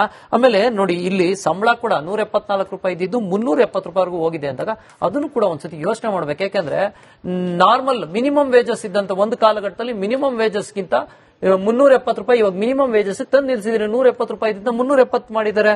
ಆಮೇಲೆ 100 ದಿನ ಇದ್ದಿದ್ ಕೆಲಸ. ಆಮೇಲೆ ಇನ್ನೊಂದೇನಂದ್ರೆ ಕೊಟ್ಟಿಗೆ ಕಟ್ತೀವಿ, ಬದ ಕಟ್ತೀವಿ, ಆಮೇಲೆ ಇನ್ನೇನೋ ಮಾಡ್ತೀವಿ ಅಂತ ಹೇಳಿ ಮೊದ್ಲೇನ್ ಮಾಡ್ತಾ ಇದ್ರು, ಸ್ಕೀಮ್ಗಳು ಮಾಡಿ ಅದರದ್ದೇ ಫೋಟೋ 4 ಬಾರಿ ತೆಗೆದು ಹಾಕ್ತಾ ಇದ್ರು. ಈಗ ಅದಕ್ಕೆ ಸೆಂಟ್ರಲ್ ಗವರ್ಮೆಂಟ್ ಏನಾದ ಈ ಸ್ಕೀಮಿನ ದುರುಪಯೋಗ ಆಗಬಾರ್ದು ಅಂತ ಹೇಳಿ ಹೊಸ ರೂಪುರೇಷೆ ಕೊಟ್ಟು, ಈಗ ರಸ್ತೆ ಮಾಡ್ಕೊಳ್ಳಿ, ನಿಮ್ ಊರಿಗೆ ಬೇಕು ರಸ್ತೆ ಮಾಡ್ಕೊಳ್ಳಿ, ನೀರಾವರಿ ಯೋಜನೆಗಳು ಮಾಡ್ಕೊಳ್ಳಿ, ಈ ತರ ಎಲ್ಲ ಯೋಜನೆಗಳನ್ನ ಹೊಸದಾಗಿ ಇದ್ರೊಳಗೆ ಅಡಕ ಮಾಡಿ ಕೊಡೋ ಪ್ರಯತ್ನ ಮಾಡ್ತಾ ಇದೆ.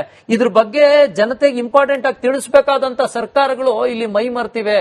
ಈಗ ನೋಡಿ, ಈ ತರ ನಾನು ಹೇಳೋದಲ್ಲ, ನನ್ಗೆ ತೀರಾ ಬೇಸರ ಆಗಿದ್ದೇನಂದ್ರೆ ಈ ತರ ಕಾರ್ಟೂನ್ ಮಾಡಿ ಗಿಮಿಕ್ ಮಾಡಿ ಕೊಡೋ ಬದಲು ಅಟ್ಲೀಸ್ಟ್ ಈ ಯೋಜನೆಯಲ್ಲಿ ಏನಿದೆ, ನಮಗೇನ್ ಸಮಸ್ಯೆ ಆಗ್ತಾ ಇದೆ, ಯಾರೇ ಆಗಲಿ ಒಬ್ಬ ನಾಗರಿಕನಾಗಿ ನಮ್ಗೆ ಬೇಕಾಗಿರೋದೇನು, ಕೇಂದ್ರ ಸರ್ಕಾರದಿಂದ ನಮ್ಮ ಅನ್ಯಾಯ ಆಗಿದೆ ಅದನ್ನ ತೋರಿಸಿ. ನೀವು ಹೆಸರು ಚೇಂಜ್ ಮಾಡ್ಬಿಟ್ರು ಅನ್ನೋದ್ರ ಬಗ್ಗೆನೇ ದೊಡ್ಡದಾಗಿ ನೀವು ಬಿಂಬಿಸಕ್ ಹೋದ್ರೆ ಅಲ್ಲಕ್ಕೆ ಸಮಾಜಕ್ಕೆ ಏನು ನೀವು ಇದ್ ಕೊಡ್ತೀರಿ? ಮಹಾತ್ಮ ಗಾಂಧಿಯವರು ರೈತ ಈ ದೇಶದ ಬೆನ್ನೆಲುಬು ಅಂತ ಅಂದ್ರಿ. ರೈತನ್ ಕೊಡ್ತಾ ಇದ್ದಂತ ನೀವು ಇಲ್ಲೇ ಏನೋ ಕಿಸಾನ್ ಸಮ್ಮಾನ್ ಯೋಜನೆ ಜೊತೆ ಕೊಡ್ತಿದ್ದ ಹಣನೇ ಕಿತ್ತಾಕ್ಬಿಟ್ರಿ. ರೈತರ ಮಕ್ಕಳಿಗೆ ಕೃಷಿ ಕಾಲೇಜ್ನಲ್ಲಿ ಕೊಡ್ತಿದ್ದಂತಹ ಸ್ಕಾಲರ್ಶಿಪ್ ಅನ್ನು ಕಿತ್ತಾಕಿದಿರಿ. ಸೊ ಇವನ್ನೆಲ್ಲ ಬಿಚ್ತಾ ಹೋದ್ರೆ ನೀವು ರೈತರಿಗೆ ಏನ್ ಮಾಡಿದಿರಿ? ಆಮೇಲೆ ಗಾಂಧೀಜಿಯವರು ಇನ್ನೂ ಒಂದ್ ಮಾತು ಹೇಳಿದ್ರು, ಪಾನ ನಿರೋಧ ಕಾಯ್ದೆ ತರಬೇಕು ಅಂತ. ಅವತ್ತಿಂದ ಅವ್ರದ್ದು ಒಂದು ಕನಸಾಗಿತ್ತು. ನೀವು ಅದ್ರ ಬಗ್ಗೆ ಎಲ್ಲಾನು ಚರ್ಚೆ ಮಾಡಿದಿರಾ? ಇವತ್ತು ಅದು ಬಡ್ಜೆಟ್ ಕೊಡ್ತೀರಿ, 40,000 ಕೋಟಿ ನೀವು ಕಲೆಕ್ಷನ್ ಮಾಡಬೇಕು ಅಂತ ಟಾರ್ಗೆಟ್ ಕೊಡ್ತೀರಿ.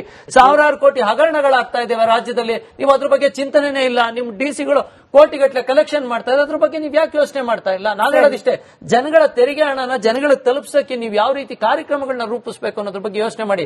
ಖರ್ಗೆ ಅವ್ರ ಬಗ್ಗೆ ನನ್ಗೆ ಅಪಾರವಾದ ಗೌರವ ಇದೆ, ಆದ್ರೆ ನಿಮ್ಮ ಇಲಾಖೆಯಲ್ಲಿ ನಡೀತಾ ಇರುವಂತ ಹಗರಣಗಳ ಬಗ್ಗೆ ಯಾರೋ ಬಟ್ಟಂಗಿಗಳು ನಿಮ್ಮನ್ನ ಹೊಗಳಕ್ಕೆ, ನಿಮ್ನೇನೋ ಮರ ಹತ್ಸಕ್ಕೆ, ಈ ತರ ಒಂದು ನೀವೇನೋ RSS ವಿರುದ್ಧ ಸ್ಟೇಟ್ಮೆಂಟ್ ಕೊಟ್ರಿ ಅಂತ ಹೇಳಿ ನಿಮ್ಮನ್ನ ಏನೋ ಪ್ಲೀಸ್ ಮಾಡಕ್ಕೋಸ್ಕರ ಈ ತರ ಒಂದು ಅಡ್ವರ್ಟೈಸ್ಮೆಂಟ್ ಕೊಟ್ರೆ ನೀವು ಅದನ್ನ ಪೋಸ್ಟ್ ಮಾಡಿ ಅಂತ ಹೇಳಿ ನಿಮ್ಮ ಮಿನಿಸ್ಟರ್ ಆಗಿ ನೀವು ಅದನ್ನ ಸಮರ್ಥಿಸ್ತೀರಿ ಅಂದ್ರೆ ನಿಮ್ಮ ಮನಸ್ಥಿತಿ ಎಲ್ಲಿಗೋಗಿದೆ? ಒಬ್ಬ ಮಿನಿಸ್ಟರ್ ಆಗಿ ನೀವು ಈ ರಾಜ್ಯದ ಮಿನಿಸ್ಟರ್ ಇವತ್ತು ಕಾಂಗ್ರೆಸ್ನ ಮಿನಿಸ್ಟರ್ ಅಲ್ಲ ಸ್ವಾಮಿ. RDPR ಅನ್ನೋ ಒಂದು ಇಲಾಖೆ ರೈತರ ಬಾಳನ್ನ ಬೆಳಕು ಮಾಡುವಂತ ಇಲಾಖೆ. ಅಂತ ಇಲಾಖೆಯಲ್ಲಿ ನಮ್ಮ ತೆರಿಗೆ ಹಣ ವೇಸ್ಟ್ ಆಗಿ ಹೋಗ್ತಾ ಇದೆ. ಅಧಿಕಾರಿಗಳು ಇವತ್ತು ಸೋಮಾರಿ ಬಿದ್ದೋಗಿದ್ದಾರೆ. ನಿಮ್ ಇಲಾಖೆಯಲ್ಲಿ 3 ವರ್ಷ ಖಾಲಿ ಬಿದ್ದಿದೆ ಪೋಸ್ಟ್ಗಳು. ಆ ಪೋಸ್ಟ್ಗಳಿಗೆ ಒಬ್ಬೊಬ್ರಿಗೆ 4 ಪೋಸ್ಟ್ಗಳು ಕೊಟ್ಕೊಂಡಿಸಿದಿರಿ. ಅಲ್ಲಿ ಕೆಲಸ ಮಾಡಕ್ ಆಗ್ತಾ ಇಲ್ಲ. ಹೆಣ್ಣು ಮಕ್ಕಳನ್ನ ರಾತ್ರಿ 10 ಗಂಟೆವರೆಗೂ ದುಡಿಸ್ಕೊತಾ ಇದ್ದಾರೆ. ಅದ್ರ ಬಗ್ಗೆ ಯೋಚನೆ ಮಾಡಿ ಚರ್ಚೆ ಮಾಡಿ ಸ್ವಾಮಿ. ಅದನ್ನ ಬಿಟ್ಬಿಟ್ಟು ರಾಜಕಾರಣ ಮಾಡಿದ್ರೆ ಎಲ್ಲಕ್ಕೆ ತಗೊಂಡೋಗ್ತೀರಾ ಸಮಾಜನ ನೀವು? ಸರಿ, ಶಿವಶಂಕರ್ ಸರ್ ಹೇಳ್ತಾ ಇದ್ದ ಹಾಗೆ ಕೇಂದ್ರ ಸರ್ಕಾರದಲ್ಲಿ ಇರೋದು BJP, which is ideologically opposite to us. ಹಾಗಾಗಿ ಕೇಂದ್ರ ಸರ್ಕಾರ ಮಾಡೋ ಎಲ್ಲಾ ಯೋಜನೆಗೂ ನಾವು ಅಪೋಸ್ ಮಾಡ್ತೀವಿ ಅಂತ ಹೇಳಿ ಕಾಂಗ್ರೆಸ್ ನೇತೃತ್ವದ ರಾಜ್ಯಕ್ಕಾಗ್ಲಿ ಅಥವಾ ರಾಜ್ಯದಲ್ಲಿ ಕಾಂಗ್ರೆಸ್ ಇದೆ ಅನ್ನೋ ಕಾರಣಕ್ಕೆ ಬಿಜೆಪಿ ಅಪೋಸ್ ಮಾಡೋದು ಈ ವ್ಯವಸ್ಥೆ ಸರಿ ಇಲ್ಲ ಅಂತ. ಇದಕ್ಕೆ ಪೂರಕವಾಗಿ ಆನಂದ್ ಸರ್ ನಿಮಗೂ ಪ್ರಶ್ನೆ, ಹಾಗೆ ಹರಿರಾಮ್ ಸರ್ ನಿಮಗೂ ಕಾಮನ್ ಪ್ರಶ್ನೆ. ಯತ್ನಾಳ್ ಅವರು ಇವತ್ತು ಮಾತನಾಡುವಾಗ ಒಂದು ವಿಚಾರ ಪ್ರಸ್ತಾಪ ಮಾಡಿದ್ರು. ಕೇಂದ್ರ ಹಾಗೆ ರಾಜ್ಯ ಸರ್ಕಾರದ ನಡುವಿನ ಬಾಂಧವ್ಯದ ಬಗ್ಗೆ ಅವ್ರ ಪ್ರಶ್ನೆ ಎತ್ತಿದ್ರು. ಯತ್ನಾಳ್ ಅವ್ರ ಹೇಳಿಕೆ ಗಮನಿಸಿ, ಅದಾದ್ಮೇಲೆ ಪ್ರಶ್ನೆ ಕೇಳ್ತೀನಿ. ಇಲ್ಲಿ ಅಧ್ಯಕ್ಷರೇ ಒಂದ್ ನಿಮಿಷ. ಈಗ ಕೇಂದ್ರ ಸರ್ಕಾರದ ವಿರುದ್ಧ ರಾಜ್ಯ ಸರ್ಕಾರದ ಹಣ ದುರುಪಯೋಗ ಮಾಡಿಕೊಂಡು ಈ ರೀತಿ ಅಪಪ್ರಚಾರ ಮಾಡಿದ್ರೆ ಕೇಂದ್ರ ಮತ್ತು ರಾಜ್ಯದ ಒಂದು ಒಳ್ಳೆ ಬಾಂಧವ್ಯ ಹೆಂಗ್ ಉಳಿಲಿಕ್ಕೆ ಸಾಧ್ಯ ಇದೆ? ಇವ್ರದ್ದು ಏನಾರದ ಆನಂದ್ ಸರ್, ಪಕ್ಷಗಳನ್ನ ಪಕ್ಕಕ್ಕೆ ಇಟ್ಬಿಡೋಣ ಫಾರ್ ಫ್ಯೂ ಸೆಕೆಂಡ್ಸ್ ಅಥವಾ ಫ್ಯೂ ಮಿನಿಟ್ಸ್. ಕೇಂದ್ರ ರಾಜ್ಯ ಸರ್ಕಾರಗಳು ಹ್ಯಾಂಡ್ ಇನ್ ಹ್ಯಾಂಡ್ ಹೋಗ್ಲಿಕ್ಕೆ ಕೇವಲ ಡಬಲ್ ಇಂಜಿನ್ ಅಂದ್ರೆ ಅಲ್ಲೂ ಇಲ್ಲೂ ಒಂದೇ ಪಕ್ಷ ಯಾಕಿರಬೇಕು ಅನ್ನೋದು. ಜನರ ಪರವಾಗಿ ಕೆಲಸ ಮಾಡಬೇಕು ನಾವು. So that's why we have to go hand in hand. ಅಲ್ಲಿ ಕಾಂಗ್ರೆಸ್ ಇದ್ರು ಬಿಜೆಪಿ ಇದ್ರು ಡಬಲ್ ಇಂಜಿನ್ ರೀತಿಯಲ್ಲೇ ಕೆಲಸ ಮಾಡ್ಬೇಕು. ಅಷ್ಟು ಕಷ್ಟನ ಈ ಹೊಂದಾಣಿಕೆ? ಡೆಮೋಕ್ರಸಿಯಲ್ಲಿ ಅಲ್ಲಿ ಇಲ್ಲಿ ಒಂದೇ ಪಕ್ಷ ಇರಬೇಕಂತಂದೇಳಿ ಯಾರು ಬಯಸಕ್ಕಾಗಲ್ಲ. ಜನ ಆಯ್ಕೆ ಮಾಡಿದ ಮೇಲೆ ಸರ್ಕಾರ ಅಂತಂದೇಳಿ ಬಂದ್ಮೇಲೆ ಪಕ್ಷವನ್ನು ಬಿಟ್ಟೆ ನೀತಿ ನಿಯಮಗಳನ್ನು ರೂಪಿಸಬೇಕಾಗಿರೋದು. ಪಕ್ಷದ ಸಿದ್ಧಾಂತಗಳು ಪಕ್ಷದ ವೇದಿಕೆಗಳಿಗೆ ಸೀಮಿತ ಆಗಬೇಕು. ಸರ್ಕಾರದ ನೀತಿ ನಿಯಮಗಳನ್ನ ಪಾಲಿಸಬೇಕಂತ ನಮಗೆ ಸಂವಿಧಾನ ಇದೆ, ಬಾಬಾ ಸಾಹೇಬ್ರ ಡೈರೆಕ್ಷನ್ ಇದೆ. ಆ ಡೈರೆಕ್ಷನ್ ಅಲ್ಲಿ ಕೆಲಸ ಮಾಡಬೇಕು. ಇಲ್ಲಿ ಪ್ರಶ್ನೆ ಇರೋದೇನಂದ್ರೆ, ನಮ್ಮ ಪತ್ರಕರ್ತರು ಬಹಳ ಚೆನ್ನಾಗಿ ಹೇಳಿದ್ರು, ವಿಶ್ಲೇಷಣೆ ಮಾಡಿದ್ದಾರೆ. ಇದೇನಾಗುತ್ತಂದ್ರೆ ಒಂಥರ ಜಿದ್ದಿಗೆ ಬೀಳೋದು. ಅವರು ನನ್ನನ್ನು ತೆಗಿಬೇಕು, ನಾನು ಅವರನ್ನು ತೆಗಿಬೇಕಂತದ. ಆಗ ಅನ್ನೋದ್ರ ಮುಖಾಂತರ ಇಡೀ ನಮ್ಮ ಸಮಯ, ನಮ್ಮ ಜ್ಞಾನವನ್ನ, ನಮ್ಮ ಶಕ್ತಿಯನ್ನ ಇಂಥದ್ದು ಈ ಏನು ನಾಶ ಮಾಡಿಸೋ ಧ್ವಂಸ ಮಾಡುವಂತ ಪ್ರಕ್ರಿಯೆನಲ್ಲೇ ನಮ್ಮನ್ನ ನಾವು ತೊಡಸ್ಕೊಳ್ಳೋದು. ಹಾಗಾಗಿ ಇದು ಸರಿಯಾದಂತ ಪ್ರಕ್ರಿಯೆ ಅಲ್ಲ ಇದು. ಆ ಕಾರಣಕ್ಕಾಗಿನೇ ನಾನು ಬಿಗಿನಿಂಗ್ ಅಲ್ಲಿ ಏನ್ ಹೇಳಿದೆ ಅಂತಂದ್ರೆ, ಒಂದು ಯೋಜನೆಗೆ ಅಥವಾ ಒಂದು ಏನೋ ಒಂದು ಹೆಸರಿಟ್ಟಿದೀವಿ ಅಂದ್ರೆ ನೀವು ಆ ಹೆಸರೇ ಇಷ್ಟ ಇಲ್ಲ ಅನ್ನೋ ಕಾರಣಕ್ಕಾಗಿ ಇನ್ನೇನೋ ಮಾಡ್ತೀವಿ ಅಂತಂದು ಹೇಳಿ ಆ ಹೆಸರು ತೆಗೆಯೋದು ಒಂದು ಉದ್ದೇಶದಿಂದ ಇಡೀ ಆ ಯೋಜನೆಯನ್ನ ದಿಕ್ ತಪ್ಪಿಸೋದಕ್ಕೆ ಮತ್ತೆ ಇವತ್ತು ಅದಕ್ಕಾಗಿ ಇದೆಲ್ಲ ರಾದಂತಗಳು ಅವಶ್ಯಕತೆ ಇರಲಿಲ್ಲ. ಇಂಥದಕ್ಕೆ ಇದ್ರ ಬದಲಾಗಿ ಇದಕ್ಕಿಂತ ಒಂದು ಪರಿಣಾಮಕಾರಿಯಾಗಿರುವಂತಹ ಇನ್ನೊಂದು ಹೊಸ ಕಾನೂನು ತರಬಹುದಾಗಿತ್ತು. ಇನ್ನೂ ಪರಿಣಾಮಕಾರಿಯಾಗಿರುವಂತಹ ಕಾನೂನು ತರಬಹುದಾಗಿತ್ತು. ಆಯ್ತಪ್ಪ ನೋಡಿ, ಅದು ಉದ್ಯೋಗ ಖಾತ್ರಿ ಯೋಜನೆ ಅದು ಇರಲಿ, ಇದು ಇನ್ನೊಂದು ಪ್ಯಾರಲಲ್ ಆಗಿ ನಾವು ಈ ಅವಧಿನಲ್ಲಿ ಬಿಜೆಪಿ ಅಧಿಕಾರಕ್ಕೆ ಬಂದಿದ್ದೀವಿ, ನಾವೊಂದು ಕಾಯ್ದೆ ತಂದಿದ್ದೀವಿ, ಇದನ್ನು ಒಂದಷ್ಟು ಪರಿಣಾಮಕಾರಿಯಾಗಿ ಜಾರಿ ಮಾಡಿ ತೋರಿಸ್ತೀವಿ ಅಂತಂದೇಳಿ ತೋರಿಸಿದ್ರೆ, ನೋಡ್ರಿ ಇಂದ ಕಾಂಗ್ರೆಸ್ನವರು ತಂದಿದ್ದ ಕಾಯ್ದೆ ಸರಿ ಇರಲಿಲ್ಲ, ಈಗ ನೋಡಿ ನರೇಂದ್ರ ಮೋದಿ ಅವರು ತಂದಿದ್ದ ಕಾಯ್ದೆ ಬಹಳ ಎಫೆಕ್ಟಿವ್ ಆಗಿದೆ ಅಂತಂದೇಳಿ ಜನ ಅದನ್ನು ಒಪ್ಕೊಂಡು ನಿಮ್ಮನ್ನು ಪಾಲಿಸ್ತಾರೆ. ನೀವು ಅದನ್ನು ಮಾಡೋದ್ರ ಬದಲಾಗಿ ಹೆಸರು ಈ ಸುಣ್ಣ ಬಳಿಯೋ ಕೆಲಸವನ್ನ ಮಾಡೋದಕ್ಕೆ ಹೊರಟ್ರೆ ಇದು ಇಲ್ಲಿಗೆ ಬಂದು ನಿಲ್ತದೆ. ಎಲ್ಲಿಗೆ? ನಾವ್ ಹೇಳೋದು ಈ ಜಾಹೀರಾತು ಸರಿ ಇಲ್ಲ ಅಂತ ಒಬ್ಬ ಅವ್ರು ಹೇಳೋದು, ಈ ಜಾಹೀರಾತು ಸರಿ ಇದೆ ಅಂತ ಹೇಳಿ ನಾವ್ ಹೇಳೋದು, ಇಲ್ಲಿಗೆ ಬಂದು ನಿಲ್ತದೆ. ಇದು ಸರ್ಕಾರಗಳ ಕೆಲಸ ಆಗಬಾರ್ದು. ಮತ್ತೆ ಇಲ್ಲಿ ಪ್ರಶ್ನೆ ಇರೋದೇನಂತಂದ್ರೆ, ನೋಡಿ ನಮ್ಮ ಹರಿರಾಮ್ ಬಹಳ ಚೆನ್ನಾಗಿ ಅದನ್ನ ಪಾಯಿಂಟ್ ಔಟ್ ಮಾಡಿದ್ರು. ಫಸ್ಟ್ಗೆ ನಾವು ನಮ್ಮ ಇಡೀ ಶಕ್ತಿಯನ್ನ ಹಾಕಬೇಕಾಗಿರೋದು ಗ್ರಾಮೀಣ ಅಭಿವೃದ್ಧಿಗಾಗಿ ನಾವು ಅದನ್ನ ಹಾಕಬೇಕಾಗಿರೋದು. ಅಲ್ಲಿ ಶಿಕ್ಷಣ, ಅಲ್ಲಿ ಉದ್ಯೋಗ, ಅಲ್ಲಿ ನೈರ್ಮಲ್ಯ, ಅಲ್ಲಿ ಕೆಲಸ ಕೊಡೋದಕ್ಕೆ ಅದನ್ನ ಮಾಡ್ಬೇಕು. ಅದಕ್ಕೆ ಕೊಡಬೇಕಂತಂದ್ರೆ ಅದಕ್ಕೆ ಬೇಕು ನಮ್ಮ ತೆರಿಗೆ ದುಡ್ಡನ್ನು ನಾವು ಕೇಳೋದು ಕೇಂದ್ರ ಸರ್ಕಾರಕ್ಕೆ ನಾವು ಭಿಕ್ಷೆ ಬಿಡ್ತಾ ಇಲ್ಲ. ಕೇಂದ್ರ ಸರ್ಕಾರಕ್ಕೆ ನಾವು ಹಕ್ಕಿನಿಂದ ಕೇಳ್ತಿದೀವಿ ಅಂತಂದ್ರೆ ನಾವು ಕೊಟ್ಟಿರೋದನ್ನ ವಾಪಸ್ ಕೊಡಿ ಅಂತ ಹೇಳಿ ಅದನ್ನು ಕೊಡೋದಕ್ಕೆ ಇವತ್ತು ಕೇಂದ್ರ ಸರ್ಕಾರ ಮೀನಾಮೀಷ ಎಣಿಸೋದು, ಅದಕ್ಕೆ ತೆರಿಗೆಯನ್ನ ಇಲ್ಲಿಂದ ತಗೊಂಡಿದ್ದನ್ನ ವಾಪಸ್ ಕೊಡೋಕ್ಕೂ ಆಗದೆ, ಇನ್ನೊಂದು ಈ ನೀತಿಗಳನ್ನ ಬುಲ್ಡೋಜರ್ ರೀತಿನಲ್ಲಿ ತರೋದು. ನಾನು ಆಗ್ಲೇ ಅದನ್ನ ಹೇಳ್ತಾ ಇದ್ದೆ, ಒಂದು ರಾಜ್ಯ ಮತ್ತು ಕೇಂದ್ರದ ಮಧ್ಯೆ ಒಂದು ಬಾಂಧವ್ಯ ಇರಬೇಕಲ್ಲ, ಒಂದು ಕೊಡುಕೊಳ್ಳುವಿಕೆ ಇರಬೇಕಲ್ಲ. ಇಂಥದ್ದೊಂದು ಕನಿಷ್ಠ ಈಗ ದೊಡ್ಡವರು ನರೇಂದ್ರ ಮೋದಿ ಅವರು ಯಾವಾಗ ಆಗ್ತಿದ್ರು ಇಂಥದ್ದೊಂದು ಕಾಯ್ದೆ ತರಬೇಕು ಅನ್ಕೊಂಡಿದೀವಿ, ಇಡೀ ದೇಶಕ್ಕೆ ಸಂಬಂಧಪಟ್ಟಂತ ಕಾಯ್ದೆ. ನೀವು ಕಾಂಗ್ರೆಸ್ ಬಿಜೆಪಿ ಅನ್ನೋ ಪ್ರಶ್ನೆ ಬಲ್ಲ, ಬನ್ನಿ ನಿಮ್ಮ ಅಭಿಪ್ರಾಯಗಳನ್ನು ಕೊಡಿ, ಕನಿಷ್ಠ ಕರಡನ್ನು ಕೊಟ್ಟು ಅದನ್ನು ಚರ್ಚೆ ಮಾಡಿಸಿ ಅದನ್ನ ಅಭಿಪ್ರಾಯ ತಗೊಳ್ಬಹುದಾಗಿತ್ತು. ಈಗ ಉದ್ಯೋಗ ಖಾತ್ರಿ ಯೋಜನೆ ಬಗ್ಗೆ ನಮ್ಮ ಬಿಜೆಪಿ ವಕ್ತಾರರು ಹೇಳ್ತಾ ಇದ್ರು, ಹಿಂದೆ ಬೇರೆ ಬೇರೆ ಅವೆಲ್ಲ ಯೋಜನೆಗಳು ಇದ್ದು, ನಿಜ ಆ ಯೋಜನೆಗಳು ಎಲ್ಲ ವಿಫಲ ಯೋಜನೆಗಳು, ಅವು ಸರಿ ಇಲ್ಲ ಅಂತ ಹೇಳಕ್ಕಾಗಲ್ಲ. ಅವುಗಳಲ್ಲಿರುವಂತಹ ಸತ್ವಗಳನ್ನು ತಗೊಂಡು UPA ಫಸ್ಟ್ ಗವರ್ಮೆಂಟ್ ಅಲ್ಲಿ ಇದ್ದಂತಹ ಎಡಪಕ್ಷಗಳು ಆದಿಯಾಗಿ ಎಲ್ಲಾ ಪಕ್ಷಗಳು ಈ ಕಾಯ್ದೆ ಅಂತದ್ದು, ಇದು ಬರೀ ಯೋಜನೆ ಅಲ್ಲ, ಇದು ಉದ್ಯೋಗ ಖಾತ್ರಿ ಅನ್ನುವಂಥದ್ದು ಇದೊಂದು ಕಾನೂನು. ಇದು ಈ ಕಾನೂನನ್ನು ಮಾಡೋದಕ್ಕೆ ಎಷ್ಟು ಡೆಮೊಕ್ರಾಟಿಕ್ ಪ್ರೋಸೆಸ್ ನಡೆದಿದ್ದು. ಇಂಥದ್ದನ್ನ ಗೊತ್ತಿದ್ದು ಕೂಡ, ಒಂದು ನಿಮಿಷ ಮೇಡಮ್ ಮುಗಿಸ್ತೀನಿ, ಅದಿಂತ ಗೊತ್ತಿದ್ದು ಕೂಡ ಇವತ್ತು ಈ ಯೋಜನೆ ತಂದ್ರು. ಸರಿ, ತರೋದಕ್ಕೆ ನೀವು ಈ ಕಡೆ ಗಾಂಧಿಯನ್ನ ಅಳಸಾಕ್ತೀರಿ, ಇನ್ನೊಂದು ಕಡೆ ರಾಮನ್ನ. ಯಾರ ರಾಮ್ ಅಂತ ಹೇಳ್ಬೇಕು ನಾವು? ಶ್ರೀರಾಮ್ ಅಂತ ಹೇಳ್ತೀರಾ, ಅಂತ ಹೇಳ್ತೀರಾ? ಇವೆಲ್ಲ ಅನಗತ್ಯವಾದಂತಹ ಚರ್ಚೆಯನ್ನು ಹುಟ್ಟಾಕೋದಕ್ಕೆ ಕೇಂದ್ರ ಸರ್ಕಾರ ಇವತ್ತು ಇದನ್ನ ನಮ್ಮ ಎದುರುಗಡೆ ಇದು ಸರಿಯಾದಂತ ಹೋಗ್ಬೇಕು. ಕೇಂದ್ರ ರಾಜ್ಯ ಸರ್ಕಾರ ಸರಿಯೇ, ಬಟ್ ಪ್ರಿಯಾಂಕ್ ಖರ್ಗೆ ಅವ್ರ ಪ್ರಶ್ನೆ, ಹಾಗಂದ್ರೆ ಮಾತ್ರಕ್ಕೆ ಕೇಂದ್ರ ಸರ್ಕಾರ ಹೇಳಿದ್ದೆಲ್ಲವನ್ನ ಕೈ ಕೊಟ್ಟಿ ಕುತ್ಕೊಂಡು ಕೇಳಬೇಕು ಅನ್ನೋ ಅನಿವಾರ್ಯತೆ ಇಲ್ಲ ಅಂತ. ಸೊ ಬಹುಶಃ ನಾನು ಸುಮ್ಮನೆ ಹಿಂಗೆ ನೋಡ್ತಾ ಇದ್ದೆ, ಇಲ್ಲಿ ಬಹುಶಃ ಬಾಬಾ ಸಾಹೇಬ್ ಅಂಬೇಡ್ಕರ್ ಒಂದ್ ಕಡೆ ಒಂದು ಮಾತನ್ನ ಹೇಳ್ತಾರೆ, ಅದನ್ನ ಓದ್ಬಿಡ್ತೀನಿ ಜಸ್ಟ್ 1 minute. ಎಷ್ಟು ಆಪ್ಟ್ ಆಗಿದೆ ಈ ಕಾಲಕ್ಕೆ ಅಂತ ಹೇಳಿ ನೋಡಿ. ಅವ್ರು ಹೇಳ್ತಾರೆ, ಇಂದಿನ ಇತಿಹಾಸದ ಬಗ್ಗೆ ಹೇಳ್ಕೊತ ಬರ್ತಾರೆ, this anxiety is depend by the realization of the fact in addition to our enemies in the form of caste and creeds, we are going to have many political parties with diverse and opposing political ideologies. Will Indians place the country above their creed, or will they place the creed above the country? I do not know. But this much is certain, that if the parties place creed above the country, our independence will be put jeopardy in second time, and probably will be lost forever. This eventuality we must all resolutely guard against. We must be determined to defend our independence with the last drop of our blood. ಅಂದ್ರೆ ಇಲ್ಲಿ ನಮಗೆ ರಾಜಕೀಯ ಪಕ್ಷಗಳು ಸಿದ್ಧಾಂತಗಳ ಇದಾವೆ, ಸಿದ್ಧಾಂತಗಳ ಘರ್ಷಣೆ. ಅವಾಗಲೇ ನಮ್ಮ ಸ್ನೇಹಿತರು ಹೇಳಿದಂಗೆ ಕಾಂಗ್ರೆಸ್ ಮಾಡೋದನ್ನ ಕೇವಲ ಕಾಂಗ್ರೆಸ್ ಮಾಡಿದ್ರು ಅನ್ನೋ ಕಾರಣಕ್ಕೆ ವಿರೋಧ ಮಾಡೋದು, ಬಿಜೆಪಿ ಅವರು ಮಾಡಿದ್ದನ್ನ ಕೇವಲ ಬಿಜೆಪಿ ಅವರು ಮಾಡಿದ್ರು ಅನ್ನೋದನ್ನ ಕಾರಣಕ್ಕೆ ವಿರೋಧ ಮಾಡೋದು. ಬಹುಶಃ ಈ ಒಂದು ಮನಸ್ಥಿತಿಯಿಂದ ನಾವು ಹೊರಗೆ ಬಂದಾಗ ಮಾತ್ರ ನಾವು ಎಲೆಕ್ಷನ್ ಟೈಮಲ್ಲಿ ಅಥವಾ ನಿಮ್ಮ ಸಂಘಟನೆಗಳನ್ನ ಕಟ್ಟಕ್ಕೆ, ರಾಜಕೀಯ ಪಕ್ಷಗಳನ್ನ ಕಟ್ಟೋದಕ್ಕೆ ನೀವು ನಿಮ್ಮ ಸಿದ್ಧಾಂತಗಳನ್ನ, ನಿಮ್ಮನೆ ಕಾರ್ಯಕ್ರಮ ಮಾಡ್ಕೊಳ್ಳಿ. ಆದ್ರೆ ಒಂದು ಸರ್ಕಾರ ಅಂತ ಬಂದಾಗ ಸರ್ಕಾರ ಇರೋದು ದೇಶನ ರಾಜ್ಯಗಳನ್ನ ನಡೆಸಲಿಕ್ಕೆ. ಸರ್ಕಾರ ಯಾವತ್ತೂ ಕೂಡ ಅದು ರಾಜ್ಯ ಆಗ್ಲಿ ಕೇಂದ್ರ ಆಗ್ಲಿ ಜನರನ್ನ ಗಮನದಲ್ಲಿಟ್ಕೊಂಡು ಕಾರ್ಯಕ್ರಮ ಮಾಡ್ಬೇಕು ಹೊರತು ತಮ್ಮ ಅಜೆಂಡಾಗಳನ್ನ, ತಮ್ಮ ಸಿದ್ಧಾಂತಗಳಲ್ಲ ಬೇಕಾಗಿರೋದು. ನಮಗೆ ಸಿದ್ಧಾಂತ ಅಲ್ಲ, ನಮಗೆ ಜನರ ಪರವಾಗಿರ್ತಕ್ಕಂಥ ಕಾರ್ಯಕ್ರಮಗಳಾಗಬೇಕಾಗಿರೋದು. Shivashankar sir, I have very less time, but ನನಗೆ ಬೇಕಾಗಿರೋ ಉತ್ತರ, ಸೆಷನ್ ಕರೆದಿರೋದೇ ಈ ವಿಚಾರ ಚರ್ಚೆ ಮಾಡಕ್ಕೆ ಅಂದಾಗ ಇನ್ನು ಉಳಿದಿರೋ ದಿನಗಳಾದ್ರೂ ಕೂಡ ಯಾವ ರೀತಿ ಚರ್ಚೆ ಆಗಬೇಕು ಅಂತ ಹೇಳಿ. ಅದು ವಿಶ್ವಲ್ ಥಿಂಕಿಂಗ್ ಆಗುತ್ತೆ. ಇವಾಗ ನಡೆದಿದ್ದ ರೀತಿ ನೋಡಿದ್ರೆ, ಈಗ ಈ 4 ದಿನ ನಾನು ಸೆಷನ್ಗೆ ಹೋಗಿದ್ದೆ, ಅಲ್ಲಿ ಸಮಯ ಕಾಲಹರಣ ಆಗಿದ್ದು ಬಿಟ್ರೆ, ಇವಾಗ ರಾಜ್ಯಪಾಲರ ಪರ ವಿರೋಧ ಇದೆಲ್ಲ ನೋಡಿದ್ರಲ್ಲ ನೀವು, ರಾಜ್ಯಪಾಲರು ಓಡೋಗ್ಬಿಟ್ರು ಅಂತ ಯಾರೋ ಹೇಳಿದ್ರು ಅಂತ ಹೇಳಿ ಇವರು ಹೇಳಿದ್ರು ಅಂತ ಅವರು, ಆಮೇಲೆ ಸ್ಪೀಕರ್ನ ಸಿಕ್ಕಾಕಿಸ್ಬಿಟ್ರು, ನೀವು ರೂಲಿಂಗ್ ಕೊಡಿ ಅಂತ. ಇದನ್ನ ಸ್ಪೀಕರ್ ಏನ್ ಕೊಡ್ತಾರೆ? ಗವರ್ನರ್ ಮಾಡಿದ ತಪ್ಪು ಅಂತ ಹೇಳಕ್ಕಾಗತ್ತಾ? ಇಲ್ಲ ಅವರು law and parliamentary affairs minister ಏನೇ ಆಗ್ಲಿ ಸ್ಪೀಕರ್ ಅವ್ರ ಪಾರ್ಟಿಯವರು ಅದನ್ನ ರೂಲಿಂಗ್ ಕೊಡಕ್ಕಾಗತ್ತಾ?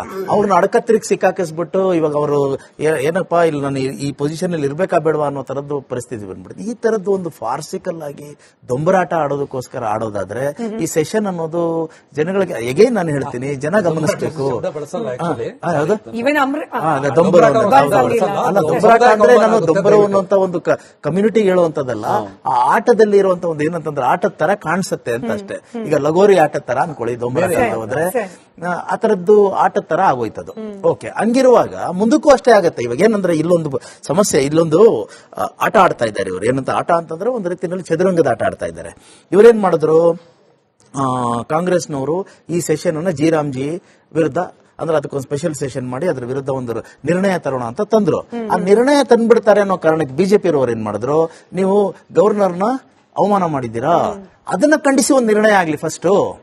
ಆ ನಿರ್ಣಯ ಆಗೋವರೆಗೂ ನಾವು ಇದನ್ನ ಬಿಡೋದಿಲ್ಲ, ಆ ನಿರ್ಣಯ ಆಗೋವರೆಗೂ ಈ ನಿರ್ಣಯ ಮಾಡಕ್ ಬಿಡೋದಿಲ್ಲ ಅನ್ನೋದು. ನಾವೇನಂದ್ರೆ ನಾಳೆಯಿಂದ ಸ್ಟಾರ್ಟ್ ಆಗುತ್ತೆ ಜಿ ಬಗ್ಗೆ ಚರ್ಚೆ. ಆ ಚರ್ಚೆನಲ್ಲಿ ಗದ್ದಲ ಬಿಟ್ರೆ ನನಗೆ ಏನಾದ್ರೂ ಬೇರೆ ಕಾಣಿಸುತ್ತಾ ಅನ್ನೋದು ನನಗೆ ನನ್ನದೇ ಆದಂತ ಸಿನಿಕಲ್ ಆಗಿ ಕೂಡ ನಮ್ಮ ವೀಕ್ಷಕರಿಗೆ ವಿ ವಿಲ್ ಟ್ರೈ ಟು ಒಂದು ರಚನಾತ್ಮಕವಾದ ಚರ್ಚೆ ಇದೇ ಬಿಲ್ನ ಬಗ್ಗೆ ಮತ್ತಷ್ಟು ಮಾಡುವ ಪ್ರಯತ್ನವನ್ನ ಮಾಡ್ತೀವಿ ಅಂತ ಹೇಳ್ತಾ ಸಮಯದ ಚರ್ಚೆಗೆ ಧನ್ಯವಾದ. ಎಲ್ರಿಗೂ ಚರ್ಚೆಯಲ್ಲಿ ಭಾಗಿಯಾಗಿದ್ದಕ್ಕೆ. ನೋಡ್ತಾ ಇರಿ ರಿಪಬ್ಲಿಕ್ ಕನ್ನಡ, ಇದು ನಿಮ್ಮ ಧ್ವನಿ. ಗಂಟು ಕಟ್ಟಿಕೋ ಲವಂಗ, ಹಸಿರು ಏಲಕ್ಕಿಯಿಂದ ತುಂಬಿದ MDH D+ ಮಸಾಲೆ. MDH ದಮ್ ಆಲು, ನಾಟಕ ಮತ್ತು ಮಶ್ರೂಮ್ ಮಸಾಲೆ. MDH ನಿಂದ ಊಟ ಪ್ರತಿ ಸಲ ಸ್ವಾದಿಷ್ಟಕರ. MDH ಯಾವಾಗ್ಲೂ ನಿಮ್ಗೆ ಹೊಸ ರುಚಿ ನೀಡಲು ಪ್ರತಿಬದ್ಧವಾಗಿದೆ. ಆರೋಗ್ಯ ಹಾಗೂ ನ್ಯೂಟ್ರಿಷನ್ ಸಿಗುತ್ತೆ, ನೋಡಿ ಬಾಡಿ ಸ್ಟ್ರಾಂಗ್ ಆಗುತ್ತೆ, ಸ್ವಲ್ಪ ತಿಂದು ಹಸಿವು ನಿಗುತ್ತೆ, ಡೈಜೆಷನ್ಗೆ ಇಲ್ಲ ಅಪಾಯ. MDH ಸೋಯಾ ಟೀ, ಅಸಲಿ ಪ್ರೋಟೀನ್.